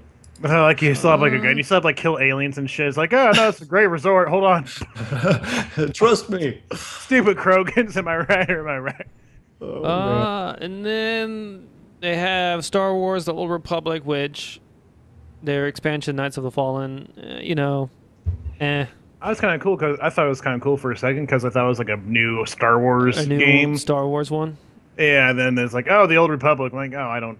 Oh, an expansion. Let me just get my gun and just shoot myself because I really don't care about it. have to really I mean, not that care might about be some that might be cheap stuff. dramatic, but I just like I don't really care. Like I immediately lost all interest once I just saw Star Wars Knights of the Old Republic or whatever. I'm like, oh, Well, whatever. the thing about the Old Republic is I played like maybe 50 hours of it, and the single player MMO storyline that you go through is actually pretty nice. It's like pretty good. I played a couple different characters, so it's awesome that they're going back to the old BioWare style of storytelling. But why don't they Yeah. just make another Knights of the Old Republic? That's what I was thinking. Like not like the second one or like the first one. But, Mhm. yeah. That would have been a huge announcement too. You know, Oh yeah. Yeah. people did some pretty loud out there announcements this year, which was pretty cool. That's Who's excited all for I it? cared about for EA. Yeah. Yeah. Well, you guys ain't excited for Minions Paradise? That looked pretty cool. I don't see the appeal in Minion stuff stuff at all. Yeah. I see more. I don't think that's marketed towards it. Yeah, I don't know who that was marketed towards besides. They definitely didn't small have me in children. mind when they were making it. Yeah. So I did not watch the Ubisoft conference because I cannot stand Aisha Taylor, and I hate like she's so fucking awkward. I was watching like a little snippets of her shit, and she's like, "What's your favorite meme?" Blah blah blah blah blah. I'm like, "Bitch, please God, shut your fucking mouth." You sound so stupid. And she's like, I'm really trying to. What's my favorite meme? Is this? I'm like, just stop let me it. just run a quick meme by you. What about this? Something Yeah. Rick and something. Like, It'd be no. Oh, Like, fucking Lana- bitch! I hate you so Lana, shut much. That's You only ruined the thing new. that's Whose line fine. is it anyway for me? I hate you. Damn, do you want to talk about it? Ugh. Get something off your chest. I don't like her. I don't know, and I don't know. So I didn't watch it because I can't stand Yeah. her. I I will did. say like the stupidest one out of the entire conference for that was just dance, because it was just literally a performance, and then like, oh, now you have Twitch/just dance basically, Mhm. Yep. which I guess some Also, people think it's cool. I guess The performance wasn't even that good. yeah. First of all, when he started singing, it was quiet, like his microphone Yeah. wasn't on. Yeah. That was funny. But let's see, real quick. We'll go through this one real quick, Zach, just because he didn't watch it. But most interesting things to me, For Honor. That game looks baller as hell. For Honor, if you haven't seen it, Matt, is a new IP and a new genre. It basically is like a more refined chivalry in the third person. And it's teams of 4v4, like not really arena stuff. They might have arena modes. I think that would be great. But I'm essentially, sure what they they will. showed was like, yeah, I think so too. But what they showed was like a Warzone type of like castle siege kind of thing. And it's 4v4. There's only 8 players, real players, but you have like a team of, it looks like, I don't know, like 30 AI knights too. So you can choose between playing knights, samurai, or Vikings. And That's neat. yeah, and they've got this really intuitive, like I think it's called the Art of Combat system, where you can like switch how like the style and the how you're holding your weapon and everything, the stance essentially. And it's real. Like for my first thought was, I bet people can get really really good at this game. Like as Yeah. far as knowing what stance to do and when to, all about timing. Yeah. And they showcased a game mode where it was like domination in most games, where you had like 3 flag points that you had to take, and then once it gets near the end of the game, on either side of the screen, so blue team and red team, all 4 people's nameplates or whatever pop up, and then if you die at that point in the game, you're down for good. So you get to respawn until that point, and then it really kicks in and it's real serious, and it gets like real high tension, and it just looks so cool. And the guy who presented it was a badass. Yeah, I'll have to watch the that. guy- he just like walked down in cane and he's like, For Honor, except for he did a lot better than how I did it, but I can't. I got you, man. I got you. Well, he's like a Viking himself, man. Like he knew that they have made something. He's a really time cool. traveling Viking. He came out and he's like, when you look at yourself, do you see a Viking? And he's like, how about a knight? Samurai? And then he's talking like his game is the coolest shit in the world, which hyped me up for it. It was cool. And then like his laugh was even like, ha ha ha. It's like, this guy's dope. Oh fuck, Zach. Did Zach fall? Zach's down. Oh, Zach is down, man, down. All right. Well, while we wait for him, I will continue with the next interesting thing. The Division. Spencer is pretty hyped about the Division. I too am hyped for it, but I'm a little concerned. I agree with people like TB and stuff that say every time they show it, it looks like it's getting downgraded. That could be for a number of reasons. It could be that they're not showing it on a PC sometimes, or whatever. Like, who knows? My whole thing with this whole downgrade thing is I don't care. Like Yeah. they downgraded whatchamacallit. What's the fuck Watch Dogs, right?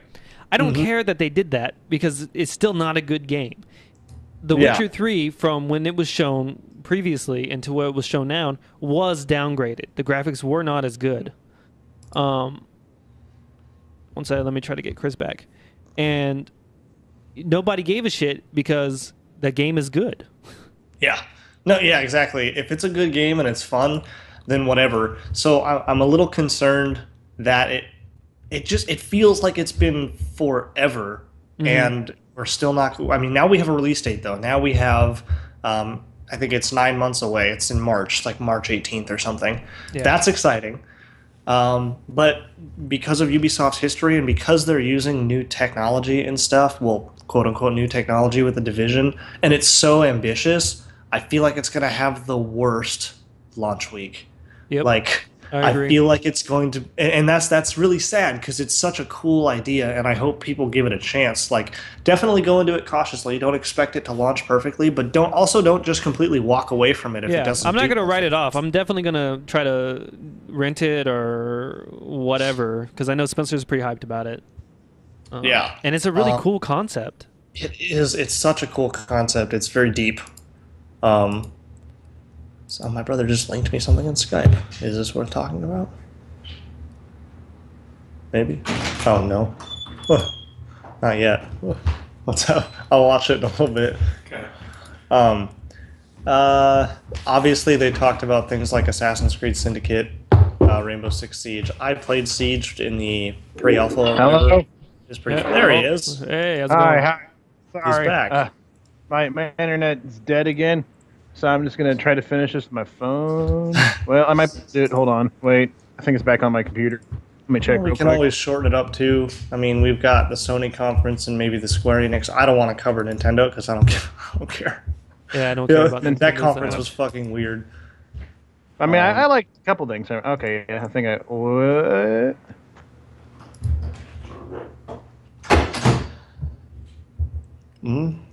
What's happening? Okay.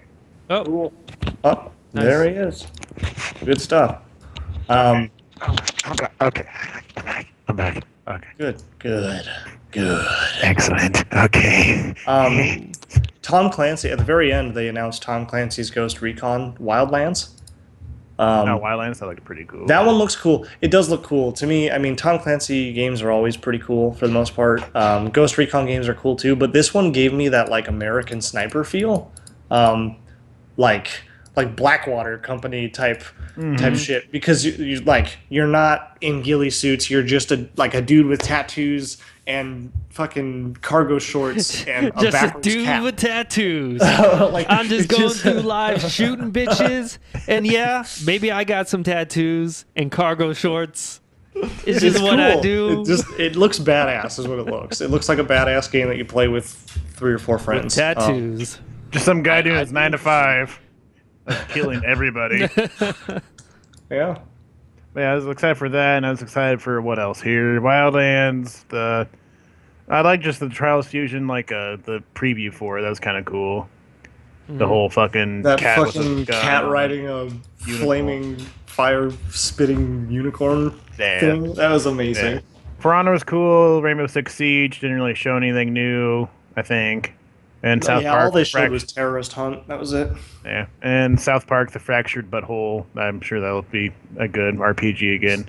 But okay, that's pretty much it for me for Ubisoft. Yeah, me too. We can move to Sony since he didn't actually watch Ubisoft. Sony decided to bring back The Coming of Christ by some miracle. They just they brought Christ back. That's pretty So- much. Okay. It's hard for me to be positive about Sony's. I mean, okay, no. Let me rephrase it. I am positive about Sony's. I think Sony's was really good. It just seemed like so much fan service. Like, Oh yeah. Oh, of course. They wanted to win.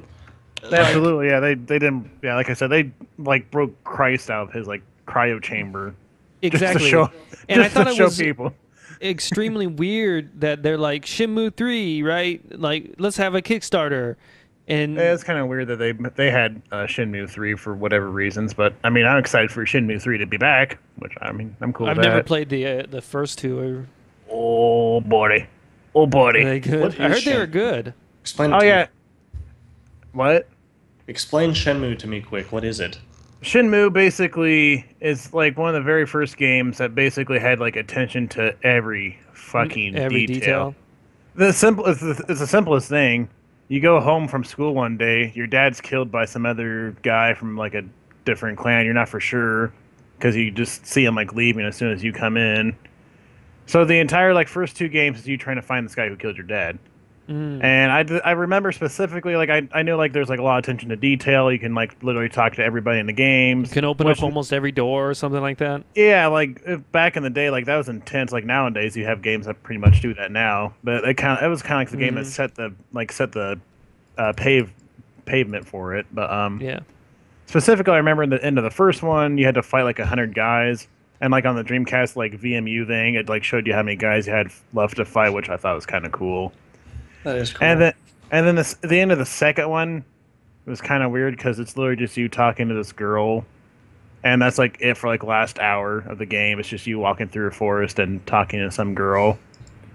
And I was like, oh cool, well it's gonna pick up pretty quickly. We're gonna go find this guy and we're gonna go kick his fucking ass. And then it just ends 20 years later, Shenmue 3. 14 years later. Oh cool. Finally. Finally I can stop talking to this girl in a forest for no reason. I would like it if you started up Shenmue 3 and your person had just like walked off a cliff on purpose because he couldn't stand listening to her talk anymore. It's like you start the game off dead. Just to fill you in with what happened. But yeah. Yeah, that's that's pretty cool. I'm pretty excited for Uncharted 4. I liked all that the looked Uncharted. that looked incredible. I need to play the Uncharted series. So I've only played the third one. Yeah, I've played all three. I think they are very good. Very, Naughty very Dog good. is a great company. Oh hell yeah. Oh, fuck yeah. Star Wars Battlefront. Yeah. Everybody, I mean, if you're not hyped for that, then I don't understand what's the problem. I don't know Disney who you are. Infinity 3.0. No, thank you. No, I'm not really into the Infinity, I think. at all. I'm not into Disney in real life, so I am. I'm a big Disney fan, but not their Infinity. I don't want Disney as a game unless it's fucking Kingdom unless Hearts. it's Kingdom Hearts. Yeah. PlayStation View, that was pretty neat about how they're trying to bring like their own network. Yeah. Rigs. I didn't actually see anything about this. I don't I even watched think the I know whole what it conference. is. I don't remember what that is. Me neither. Yeah. I think I missed that part, or I wasn't. Looks paying like attention. robots. Yeah, Looks it like you looks control like Mech robots. Warrior. Oh, it's like a robot battle arena. That must be with Project Morpheus because they look like they're it looks like they're wearing. I don't know. That could be pretty fun too, though, if they do it right. That Batman Arkham Knight trailer was pretty sick. That was dope as hell. In fact, and big ol' massive kudos to them for using Frank Sinatra music. I am a huge fan of Frank Sinatra. So having Batman, like my favorite thing, with one of my favorite artists of all time, I was like, this is great. This is perfect. Shenmue 3, we talked about Shenmue 3. Ronin, Etir, Mother Russia Bleeds. Yeah, all of the Devolver Digital stuff. None of that really looked interesting to me. I don't even, And I usually like Devolver Digital, their shit on PC. But Final Fantasy VII Remake, of course. Of course, anyone who's in and watching, remember, Final Fantasy VII Remake. They are bringing, like, it's a reimagining, I guess. Not everything's going to be the same. However, they are basically the port that they have for Steam for Final Fantasy VII, they are also bringing to the PlayStation 4. So it's the original one, but it's not updated graphics. Final Fantasy VII is a remake, like it says. They're not. It's a reimagining It's like of a it. re-thing. Yeah, not. I mean, not everything's going to be the it's same. better than the original. I do too. Because to me, the I don't even know original, the difference. like Final Fantasy VII, like I get that it's super popular and everybody loves it, and that was everybody's like real first JRPG. But if you just remove the nostalgic from it, the game fucking sucks. Like the storyline is super uninteresting, and Cloud is such a whiny little bitch the whole time. That's what I hear. I hear that Like, Cloud's kind of a whiny bitch. I just cannot. I hate him. He's no Vincent Valentine though. Come on, but I guess Right, Valentine. like, but then Vincent Valentine had more of a reason because he like was basically his body was he's basically like a fucking Frankenstein. Well, I mean, Whereas at least Cloud- Vince Valentine is baller as hell looking. Yeah, like Cloud, he just lost his memories. Boo hoo! I forgot. Oh, I don't know where I'm Yeah, from. right. Oh, am I Zach? Am I Cloud? I don't know. Who am I? Sephiroth. Vincent Valentine's like, oh, hold on, let me transform into the fucking Hulk because I'm a fucking monster now. Yeah. God. Okay. I think we'll play the new Final Fantasy VII. But Oh yeah, I'll play it. Yeah. But to say that it's like the best Final Fantasy and that it's like the end all be all of JRPGs, I think is a huge just no. Well, I think, yeah, and I think it changes for everyone because I know people who swear on their life that Final Fantasy VI is the best possible game ever made. I've heard and that are from people too. Yeah, big fans of Final Fantasy VIII, huge fans of 10. I'm a huge fan of Final Fantasy 8, 9, and 10. Yep, my brother that I live with is a real big fan of 10 and 10 too. But Final Fantasy 8 is another one that people really like. So, you know, who knows? How about that World of Final Fantasy? Just kidding. We don't need to talk about it. What was that? what was it? They're like, look, We this don't is talk you about that shit. little chibi motherfuckers. Look at these cute little shitheads. Aren't they just adorable? Okay. Right? I don't care. Whatever. I'm like, what the fuck? What is the game? Do you just travel through these different FF timelines? I don't know. I mean, that's the extent of that. Yes, but it's really cute too, though, man. Yeah, Come it's on. like super fucking cute. It's like totes adorbs. Oh my god. Well, they stated that their goal was to make it cuter, like ditching the realism for the cute, so that they could open it up to younger crowds. Which is, I mean, fine. Business standpoint, that's fine. Just don't stop making the serious ones. Yeah. That's Well, I pretty don't much think all- they will. I think Final Fantasy 15 and Oh yeah. FF7 remake are going to be like, Yeah. Destiny. Being someone who played Destiny a lot. I think you're the only one. Yeah. I'll keep it short. But the Taken King. You fucking better know. The Taken King has a really good presentation. It looks baller as hell. And yesterday they released an 8-minute, 17-second video explaining more about what the Taken King is. First off, everyone Looks should know. delicious. Everyone should know it's $40. Oh wow. It's a $40 expansion. That's like a new twice as game? much. Yeah, that's twice as much as the first two. So I mean, not together, individually. Basically, they were like $20. Still shit. So first of all, it better be huge because there's a lot of people that would argue that Destiny itself isn't worth $40. So, Yeah. and if you think about it, people, some of my buddies who got the season pass, spent $80 in total or whatever on Destiny. Just Destiny and House of Wolves and the Dark Abyss or whatever it's called, Dark Below. Yeah. And then they're going to go spend another $40 for this Taken King. That's $120 already. That's 2 games. Again, looks awesome, and I'm mad because I kind of want it because it looks great, and they're making some cool changes, and it looks like a lot of fun. But I refuse to believe that it's going to be enough content for $40 because regular Destiny wasn't enough. Content. Wasn't enough content for 60. Yeah, and I don't even think it would be worth 40 regular Destiny. Like maybe around $30, I'd be like, okay, there's enough to do in the game, including the multiplayer you can keep playing.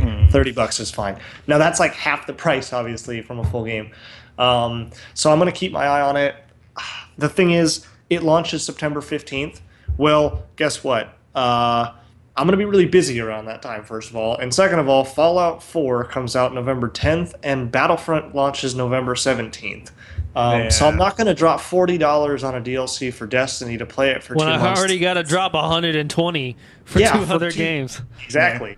So it's weird to me. I just don't see it happening. Also, there's a collector's edition for The Taken King that's $80. What the fuck?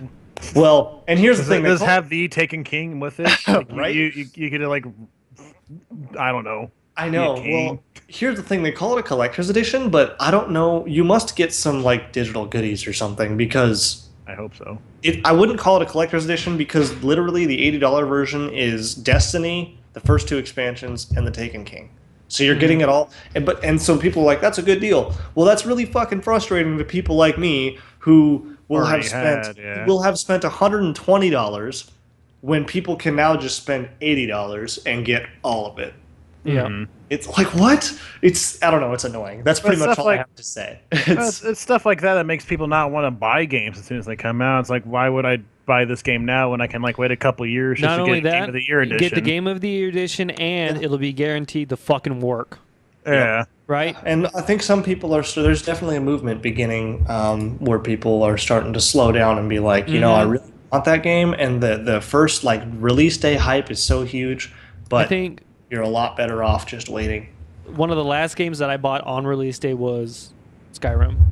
And then after that, I think it was Crypt of the Necrodancer, which was an indie game that came out on early access.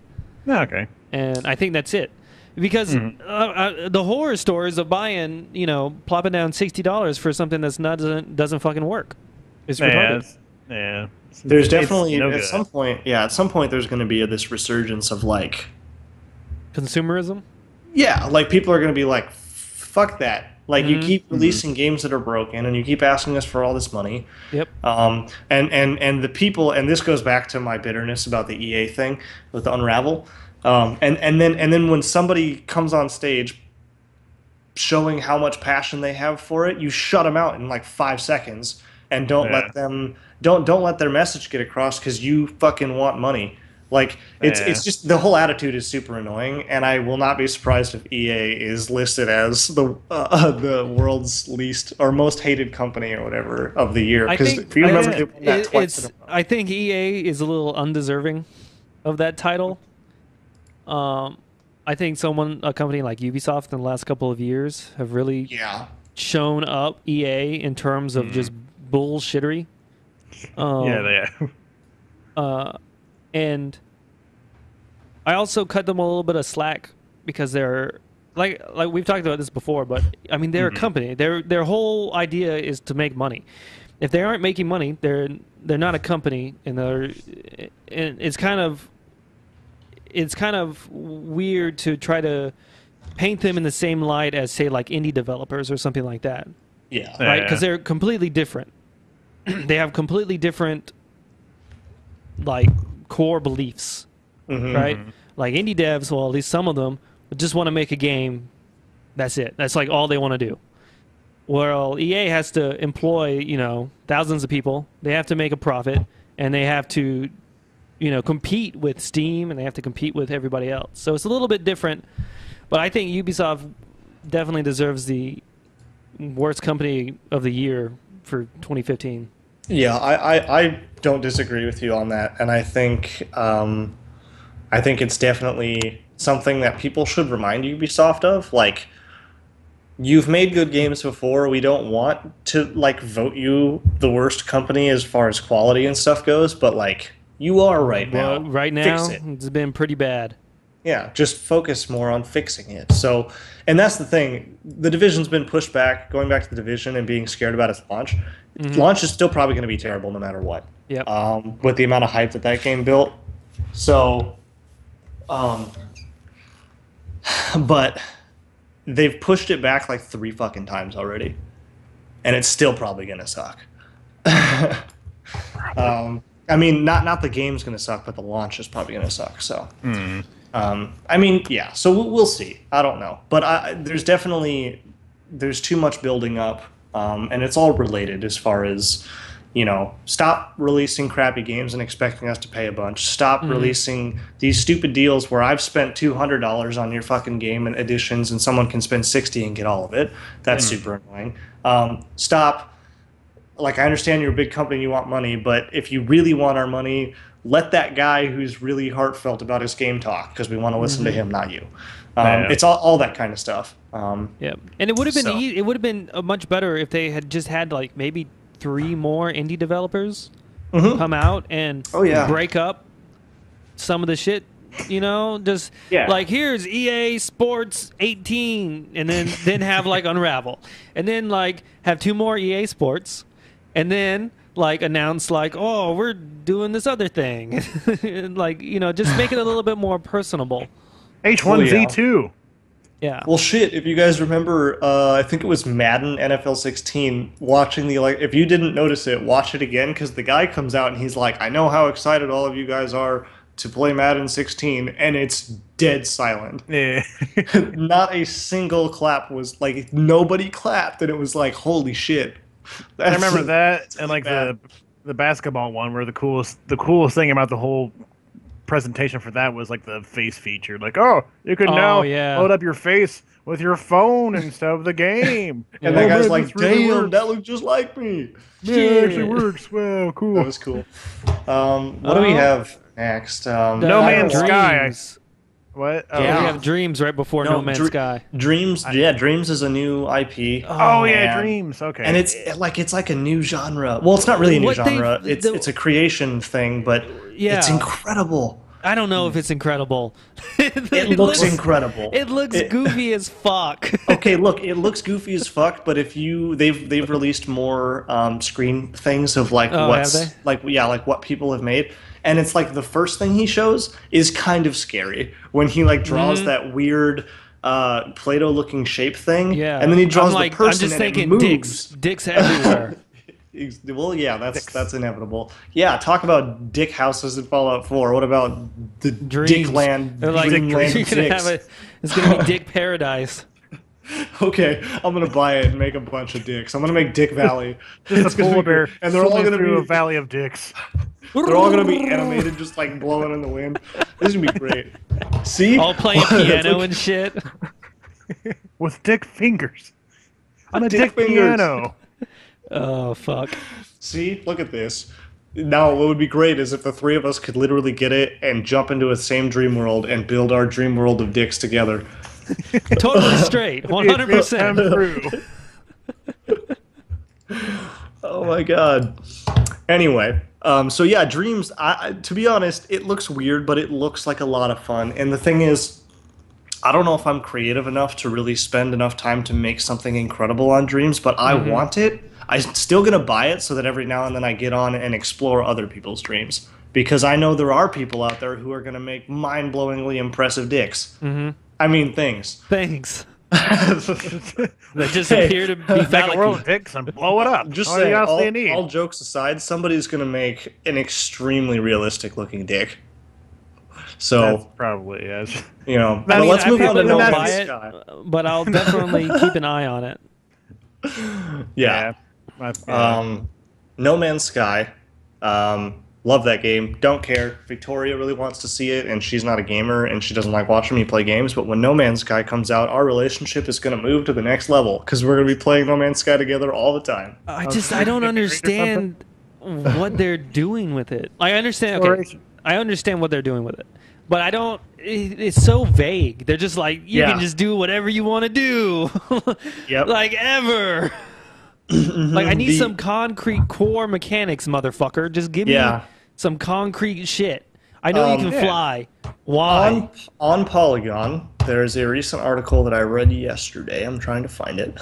Where some guy asked the same question. He's like, No Man's Sky made a big showing when they first announced it, but people still don't know anything about it. They don't know exactly what you're doing or what the purpose is. Well, the purpose of the game is to get rich, and by rich, it's like you explore and you discover, and you're supposed to go to like the center of the galaxy and the fundamental idea of the game is to become rich, And I don't mean like necessarily money rich. I mean like knowledgeable rich and having the biggest ship with the biggest cargo holding and the best items and the best gear so that you can keep continuously going deeper and deeper and deeper into space. And making your to own me, experiences too. Yeah, it seems like. yeah, and to me, exactly. Actually, that's a really good way to put it. To me, that's enough context. But that's me. Not everyone. People want more than that. But for me, that's fine. I get that. Like, I will do. I will do what I want to do. I'm definitely going to pick it up. I'm just super skeptical. I just I want to like it so bad because it seems like a game that, I'm like, yeah, this is a game. I'm gonna fucking circle jerk about this game. And I'm like, no, don't get. You did this with Fable and you got burned. Don't let yourself do it. Don't do it again. So no, there'll be another Fable. Yeah, exactly. So I'm trying to stay on top of my hype about it. Where I'm kind of trying to be a little cynical, but realistically, you're gonna be like Squidward. You're gonna play it secretly behind everybody's back. So I'm gonna copy this Polygon article. So if anyone's interested in what No Man's Sky is about, this guy talks about their 30-minute demo with Sean Murray, and they're playing it, and he says it's not an MMO, which is the biggest thing. But you might actually see other players on the surface of planets. People. It's possible. It's very rare, but you can, and you may be able to interact with them on a very, very basic level, but there's not combat and there's no trading. He said it's kind of a bit like Journey. And I've never played Journey, but I hear it's incredible. He said you're probably getting the picture by now that gameplay-wise, No Man's Sky is not entirely an unfamiliar concept, and it really isn't. But he says that you're tasked with exploration, discovery, resource gathering, combat, and progression. So it's basically just an exploration progression game. But you could eventually find things that you need to go away because you don't have enough gear, you don't have a good enough gun, you don't have a good enough ship. And I think that's cool. It's really one of those games that you can put down for 2 years and come back and see new shit all the time. So, he had me sold in when he said that there's actually worlds that people probably won't even see. Won't ever even see. Yeah. And it's wow, I'm gonna look at all of them. I'll prove you wrong. I'm gonna prove you wrong, motherfucker. That's gonna be the rest of my Let's Plays for the rest of my life. Just to be honest, all the worlds. I don't think it's too far out of the realm of, well, what's a better way to word that? I don't think it's too far-fetched to even say that it's even comparable to a space version of Minecraft. Your world in Minecraft is procedurally generated, and it continues and continues and continues. You just can't build anything in to our knowledge. You can't build anything in No Man's Sky, but you continuously explore a world and you continuously gather resources and get better at whatever it is you're doing. It's just in Minecraft you happen to be building stuff. Well, and Minecraft is also doesn't look nearly as good. No. Graphically. Nope. And what's really kind of odd is that they haven't really talked about the engine. They've said, oh, it's easy, we can have a 10-man team because he said this on the PC gaming conference or whatever. He's like, we can have a 10-man team because we're making the computer do all the generating. And he's like, we send out little probes to probe all these things. That's how we play test it. And they come back and they send us gifts and they give us, not gifts, but GIF gifts. Yeah. And stuff like that. But, how did you guys make this engine, this video game engine that apparently no one else has ever made ever, that can procedurally generate a whole galaxy with pretty good graphics and with procedurally generated animals, motherfucking procedurally generated terrain, sounds, terrain and audio, everything. How did you do that? Okay, and what carefully. What is carefully. Yep. And with a 10-man team, that's insane. This is where pretty much all the skepticism lies. Oh, yeah. I can see that, but we'll find out more probably within time, so. Yeah, right now it looks fucking rad as hell. It does. I'm super, it looks like a game. It looks very, very nice. Yeah, it looks like a game you'll just get lost in, which I think is something I've been looking for. I mean, it's uh, it's nice to not have such a gritty, serious game all the time. I mean, shit. I think my favorite story in a game ever is probably The Last of Us, as far as emotional toll on myself and Yeah. involvement. And like shutting the game off and still thinking about it. It was like a book to me. Like it was just in my mind all the time. And to me, like it had all the great hallmarks that I compare other games to, but it was really gritty and it was fun, but it was fun because of how it made me think. Whereas things like No Man's Sky and even that Sea of Thieves game, the art style and everything is just fun.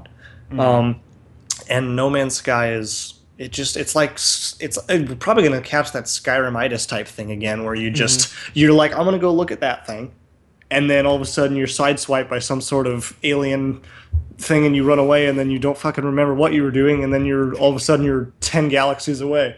Like Okay, damn it, not yeah, again. there's just a lot that's going to happen in that game. I'm excited about it. Street Fighter 5. So I only have pretty much one place in my heart for a fighting game, and that's Smash. But I like watching Street Fighter. I like watching Mortal Kombat. Nah, I try to play Street Fighter, but I still suck at it, so it's whatever. But I am excited for Street Fighter 5. I'll probably pick it up. I Yeah. personally am not huge on Street Fighter. I mean, it's got a big following and they're good games, but as far as fighting games, the one I like to watch the most is Dead or Alive. Dead or Alive 5 is baller as hell to watch people play, I think. Because you can like counter and catch and that dodge roll, and it's not just 2D, it's that 3D or 2.5D or whatever you call it. Very cool. But Street You Fighter just like 5... the bouncing boobs.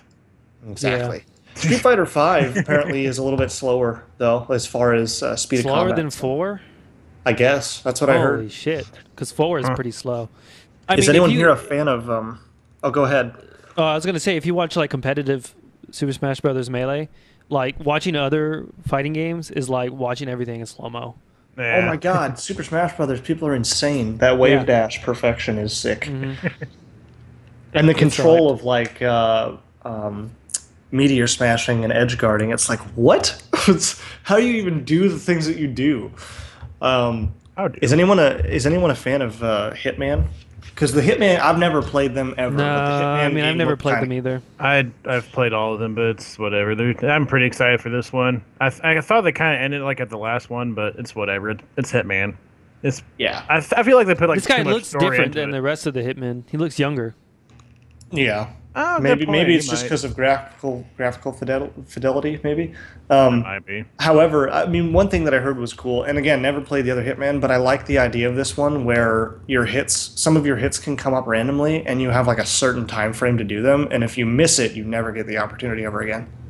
Oh, And I just kind of like the way that makes you feel, because you might be like focusing on something else, and I don't know how it works. I don't know if a contract comes up and it's going to give you X amount of goodies or whatever. I don't know how it works. Yeah. But let's say it does. So you're doing something, and then a high priority target comes up, and you're going to get this shit for doing it, but you have to do it in like 2 minutes. And Yeah. you're like pressed for time, and you don't want to go in guns blazing because that would suck. Yeah. It just sounds like Usually it gets might. killed. Yeah, Oh. it might give you a cool sense of like, once you pull it off, you're like, oh, I'm badass, I'm so good. I'm the best. Yeah, I'm the best Hitman. I wish the Hitman series was a little bit like Oblivion's Dark Brotherhood. Yes. Oh, more like Where Cloak and you Dagger kind of. Yeah, well, where you set up like interesting traps and you kill high profile people and stuff like that. I wish it was more like do interesting ways to kill people and assassinate people and less I don't know, less shoot 'em up. I don't know. Well, the newest Hitman, that's the closest thing you'll get to shoot him up, and that's just because they like made it like less difficult for that fact. But usually the other Hitman, you can't like as soon as you like fire a gun, like you're pretty much guaranteed to like fucking die because that's just unless you have even like with silencers, people like notice, oh hey, dead body, oh shit, better put everybody on alert. Mm-hmm. So you usually have to like poison somebody, or you have to like get somebody pissed off at somebody, or you have to whatever, blah blah blah. Mm-hmm. As like not even like high profile targets, you really. I mean, I guess in the game they make it seem like high profile targets, but you really don't care. You're like, oh, I'm a hitman. I need to kill this person. That's easy enough. So, but yeah, no, like the newest one, it's absolutely like more of like a shoot 'em up. But the rest of them, they're usually not so much. They're usually like, okay, gotta see what he's doing, calculate, see what's the best way to approach, yada yada yada. Yeah. Horizon Guardian. Zero Dawn or Last Guardian. Last Oh, I Guardian. mean, I don't know anything about Horizon Zero Dawn. I don't know. I saw the trailer. I was like, eh. It's like a futuristic, like so far in the future that civilization as we know it is gone, and there's like tribes people. Oh exploring. yeah, that was that one. That And one they was have, sick like, as fuck. Yeah, and they've got like robotic animals. Mhm. I feel like it's neat because it's a new IP, but it's almost so out there that I'm afraid people are not going to take it seriously, and so it could be a good title, but I don't know if it's going to do well. Yeah. If, will if that tell. makes sense. So, because it's like a crazy concept, and apparently it's the one that got chosen out of 50 different pitches from that. I don't know if it was from that company or what, but that's all I. It was like a headliner, and I was like, oh, it's a lot of pitches to go through for Horizon Zero Dawn to be the one that was chosen. So, whatever. But that's about it. I don't know much else either. We'll keep an eye on it. But the Last Guardian, though, That Last Guardian dough. It looks exactly the same as when they announced it in 2006. That's what people were saying. I mean, it looks exactly the same. Except I think that the animation on the feathers looks good. I think the animation on the animal thing as a whole looked good. I don't really remember how it looked in 2006, but like the feathers are shiny and they blow in the wind pretty well. And it also makes adorable noises. I want to play that game for the cute sidekick. So Spencer really likes Shadow of the Colossus, but we never played Ico because Ico was just a little too artsy. So the Last Guardian looks like it's going to be a mix between the two. Probably, yeah. Like it has like probably like that huge feel it has to Shadow of Colossus, but like more of like a little simplistic art style of Ico and whatnot. Because the kid from The Last Guardian kind of looks exactly like the kid from Ico. Yeah. Like same color of like wardrobe and shit. Just doesn't have like the horned helmet or whatever. But yeah. Other than that, though, I mean, it looks interesting. Yeah. I mean, I think like pretty much like what they were trying to do this time. They're like, okay, yeah, we're actually working on it now, so be prepare. It's gonna be cool. We swear. Yeah. But yeah, hopefully that works out good because I'm pretty pumped for that. That'd be cool. shall we move on to Square Enix? Yeah. I'm cool. I'm excited for Star Fox Zero, but that's about it. Oh, from Nintendo? Yeah, that's pretty much Yeah, I it. didn't watch Nintendo's. Yeah, I did. It was weird. it was so weird. Oh my goodness. It was like a Muppet conference. It was so weird. I mean, they always do kind of weird stuff to keep it interesting, but I was watching it and I just like I'm a fan of Nintendo, but I just I don't know. Like it wasn't like interesting to watch. A lot of people said it was really weird. And maybe that's why it wasn't interesting for me to watch. Like maybe it was so weird that it threw me off. The Yokai Watch game is basically like a level 5 Pokemon, which I think looks cool. I love the art style. Actually, that looks like a yeah, Dragon Warrior game, kind of, or not? Dragon Warrior. Yokai Watch looks cool. Yokai are Japanese monsters. There's actually such thing as a book of yokai in Japan, and yokai are. It's really cool, actually. If you guys ever are bored and you want to learn something, look up yokai. Some of them are really scary, but they're just really cool concept spirits and like monsters that are part of folklore in Japan. And so, I mean, I want to play it because I know about a few of them, and it would be really cool because I bet there are some of the ones that are actually referenced in real life that people really believe in are probably in that game. Oh. So it's like basically the belief that like there's demons or ghosts in everything that exists, pretty much. Yeah. There's really weird ones too. There was a story. Well, it's not really a story. It was a real thing. This professor had tasked their students with this really cool assignment, which was like to create their own yokai. Mm-hmm. And there were like the things that these kids came up with were really cool because yokai are like the idea behind a yokai is like you said, like a spirit inhabits some sort of mundane object or something that you never think about. And then when somebody talks about it being a yokai or you read about certain yokai, you're like, wow, that's kind of creepy. And one of them that this girl made was on the subway, the empty seat on a subway, because, and this is why it's so cool, because anyone who's ridden a subway knows that out of all of the seats, there will be people standing, and there's always at least one seat that's just open. Yeah. And so she created a yokai that is that seat. Like it's a cursed seat, and I don't know if the yokai was the seat or it was like an aura that hung out in that seat, and that's why no one sat there. But it was really creepy the way she explained it, and it was just cool because it was one of those things that everyone knows, like that there's always an empty seat, but you don't think about it. And then once you think about it being inhabited by a monster, you're like, that's creepy. So cool stuff like that. Even yokai that like cause your electrics, like your microwave or shit, to like fall apart. Really ridiculous yokai. What else did they have? Like Yoshi Woolly World. Everyone thinks it's very cute. It'll probably be fun. I have no fucking idea. It might be cool. What did you say? Did you say rah? I don't give a shit about that. Super Mario Maker. Super Mario Maker looks simple. That might be cool. Yeah. Be like a. I won't get it, I don't think, but people will probably make some cool stuff. All right, we can go Square Enix real quick. There's some cool stuff in there. Yeah, I don't know, maybe like Kingdom Hearts motherfucking 3. God, did you guys see how many times he years. trolled the audience though? That was bullshit. I didn't see that. No, I didn't. Oh my God. I think I missed this conference as well. But It was so frustrating. Just look it up. I'm sure there are gonna be videos on it. Oh yeah. In fact, I think it might have ruined when they actually brought Kingdom Hearts 3 out for me. Because, like, I watched it and I was like, I'm excited, but not as excited as I should be. It's funny because that motherfucker. Anyway, yeah, Kingdom Hearts 3, it was about 2 minutes and 42 seconds of nothing but Sora kicking ass. Yeah. yeah, Which is Looks cool. very cool. Yeah, it looks pretty fun. excited. It's not sure what's going on anymore, so that's why I kind of like lost. Right? Yeah, it's like, I don't know. well, I who are just hope these two guys? they just have like, so they're like, and what you missed. Here's a recap of what happened in the 19,000 handhelds. Previously in Kingdom Hearts 2 through all the handheld consoles and whatnot. Yeah. Well, they're making a Kingdom Hearts game for Android or iPhone, iOS, and that's one of the things that they it's all cartoony and looks kind of silly, but they're really excited about it. That's one of the things they trolled people with.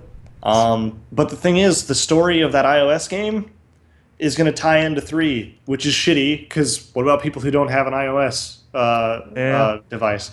It's just, I don't know, it's weird. Well, what about the people who haven't like bought any of the handheld titles like for the last 30 years? Like Exactly. me. Apparently, I was reading an article somewhere that all those handheld games were just so that they could figure out what they really wanted out of Kingdom Hearts 3's mechanics. Oh, probably. I agree. I can see because that. Yeah, I can see that 100%. before somebody went and stole my 3DS, I played the Kingdom Hearts Dream Drop Distance, and that game was perfect. It was super cool. It was voice acted by all like the original people. Mm-hmm. It was like a full. I spent like 50 hours in that game. It was like a full Kingdom Hearts game, just on your 3DS, and they added like a flow combat movement system, and that ties into 3. Like that's, you use it in Kingdom Hearts 3. So yeah, they're definitely, I believe that they were making these other games to find out what they would like to add and use in 3. There's Deus Ex Mankind Divided. Looks pretty cool. Yeah, I like the Deus Ex original and the Human Revolution.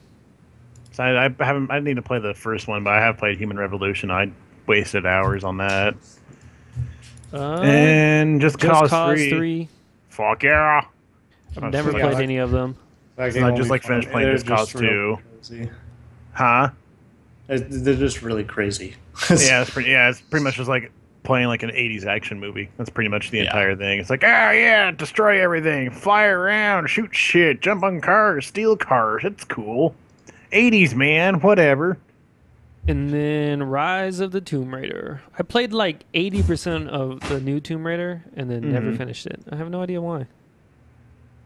Just didn't. Well, it kind of gets weird like once like the brings in like all the magical shit and like zombie warriors or whatever. Yeah. I finished it because I rented it from GameFly, so I was like, okay, I actually have to play this, otherwise I'm gonna lose money. So I did that, and I mean, I liked it, but I don't know. For different Tomb Raider, it's okay. Like it's just yeah. And for this new one, it looks like another new Tomb Raider. Yeah, it looks like the new Tomb Raider sequel. Yeah, I mean, like what? It's nothing like groundbreaking or anything yet, as far as I can tell. So, but that's pretty. Yeah. Well, I mean, there's that. What is this? You guys totally play Star Ocean, right? You guys play Star Ocean? Oh, okay. Neither have I. I just didn't know. Never. I've never played it. Do we quickly want to go over the PC conference? I didn't watch it. That's fine. did. We can, but I didn't watch it. I was trying to. Let's see. No Man's Sky, Dirty Bomb. I heard that's going to be pretty cool. Yeah, Dirty Bomb. Soma. That's going to be pretty sick. That's the new from the people who made Amnesia. Oh, cool. Oh, American Truck Simulator. Sweet. I'm actually kind of excited about that. American Truck Simulator? Yeah. Why? Because unlike the other simulator games, like European Truck Simulator is actually pretty good. Yeah, people love them. And So I'm sure it's a good game. It's just like what I play it for like 10 minutes. Like, why would I do this? well, because I like America, so I'm just gonna drive. It's gonna drive America. I will say, looking at the list of what they covered in the PC one, definitely Rising Storm 2 Vietnam. I'm excited about because it's made by the people who made what's it called? I can't think of what it's called now. Red Orchestra. And Red Orchestra is like a super realistic World War II shooter, and I love Vietnam, World War II era type shooters. Yeah. And so I'm really excited for like a realistic, gritty Vietnam game. That and Star Citizen, of course, which will come out. Everybody's hyped for Star Citizen. Forever from now. So Killing Floor 2, that looks pretty good. Yeah, like that. What else? Oh, Planet Coaster. I must have missed that. Nope. And that's pretty much it. Pillars of Eternity expansion. Heroes of the Storm, Eternal Conflict. That looks cool to me. I think that's pretty much it. Yeah, unless you count everything outside the conference, which is I'm excited for Persona 5 and excited for Metal Gear Solid 5 because it's going to be the last good one, so it's whatever. And Mad Max. I don't know what the fuck that's about. I think it's just like a video game movie. Or the movie video game, pretty much. Yep. Screens look really good. Like I bet it's graphically, the graphical fidelity of that game looks crazy. Yeah. So, but if you're just a dude who drives through the desert and kills a bunch of people, your name's fine. Max, and you're mad. Max is mad. Mad Max. Mad Max, motherfucker. Mad Max in the morning. 105.1. Mad Max. Sunday. We want to wrap it up. Yeah, wrap it up, Buttercup. Certainly wrap it up. All right. You want to pimp your channel, all the experience? I don't. I will say follow me on Twitter because I still tweet, but I do not feel right about the channel thing because I have to take a backseat on it right now with certain things that are happening. Obviously, the podcast will continue to happen whenever we find time, but if the splash screen is up, I don't have Twitch up right now, but if the splash screen is up, I still tweet. And I respond to people's tweets and stuff and ideas and whatever it is, Twitter shit. I'll do that. I'll talk about some of the cool games that have been coming out and try and cover stuff there. I will probably end up going back to my news segment on videos, but I just don't know when. We've got some stuff coming up soon that's going to keep Victoria and I pretty busy. So just don't worry about the YouTube channel. You can go and watch some old stuff if you haven't seen it, but don't. I feel bad saying go watch my channel. If I, to be honest, I'll say it here. To be honest, whenever I get back to it, I'm probably just going to start a new channel because I have new ideas on what I want to do, and the people that are still subscribed to my channel now probably don't care anymore because I haven't been doing much. So having 60 people that don't watch is the same thing as having 0 to me. So if I end up doing it and I start doing new ideas, I'll probably just end up making a new channel. But that's for another day. I will announce that later. But yeah, Twitter at all the XP. Super Fizzcake, you want to pimp your channel? I do, because there's actually going to be a video finally tomorrow. That if everything works out, it should be done by tomorrow evening. Because I just want to make sure everything's nice and good. But Shadow of Mordor in 5 minutes. It's going to be pretty fucking sweet. And then hopefully once I get my job situation figured out, I will be able to do Twitch regularly and be able to do these video games in 5 minutes regularly too. But right now, it's just everything's up in the air because I have a weird job right now that it doesn't give me set hours, and I just just do my shit. But hopefully, knocking on wood and keeping all your fingers crossed and sending good vibes and everything that we can do this together, guys. Yeah. Positivity, brothers and sisters. Definitely check them out. I'm excited about your video games in 5 minutes. That'll keep me busy. That'll keep me busy for 5 minutes. For 5 minutes. So yeah, hope with everything going good, I should be able to get it done by tomorrow evening. So, but yeah, excellent. That's it for me. Check it out tomorrow. Yeah. All right, you can follow us here on Twitch, or you can go to YouTube and follow us there. We put out lots and lots of Smash videos. That's pretty much all we've been playing recently. We're going to try to vary up the content soon. When's your schedule, Matt? What is your schedule? What do you mean, my schedule? What is your schedule on the Twitch? On the Twitch? What do you mean, my fucking schedule? That's how I said that. My bad. Fucking like, why are you talking to me? Yeah. I'm sorry. We don't really have a schedule quite yet. I wanted to start doing it at night from like, I don't know, my time would be like from 12 to 4 at night. I was trying to get you to say whenever we feel like it. Fuck you. Oh, whenever we feel like it. Yeah, I had to tell Spencer we got to take that down because this doesn't look good for sponsors. It's fine. When we get sponsors. Once you have like somebody actually talking to you, like, oh, just gotta change that real quick. But I mean, I'm sure you'll be fine. So lots of Smash. We're gonna try to vary it up. We're gonna try to stream more. We always say that though, so who knows? And I think that's pretty much it. You want to hit me up with the sound of the end, Super Fizzcake? Oh, I guess this content is complete. Oh shit! We actually like need a soundbite for that or something. Just like content complete. I agree. Content. All right. Combo breaker. I think 2 hours of E3 coverage. I think that was pretty good. Yeah, that's pretty solid. That was pretty good. That was a solid amount. It was fun. It was a fun week. Good E3. I think it was one of the best one in the last couple of years. So. Mm-hmm. Oh yeah. They're doing something right. Good shit. I would say if we had to rate it real quick as far as who won, I would say it was, for me, it was like Bethesda as far as all-around presentation, not just because Fallout, but just the way that they presented. And then Sony's was pretty good. Yeah. And then I would say it'd be like, for me, if we do top 3, it would be Bethesda, Sony, Microsoft, because Microsoft still hooked me a couple times.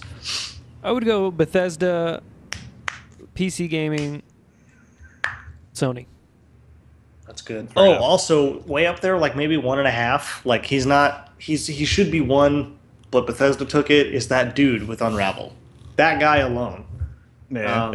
He deserved to be there. He's a good guy. As for me, I'd say like Bethesda. God, B-Dog. Todd Howard. Todd Howard.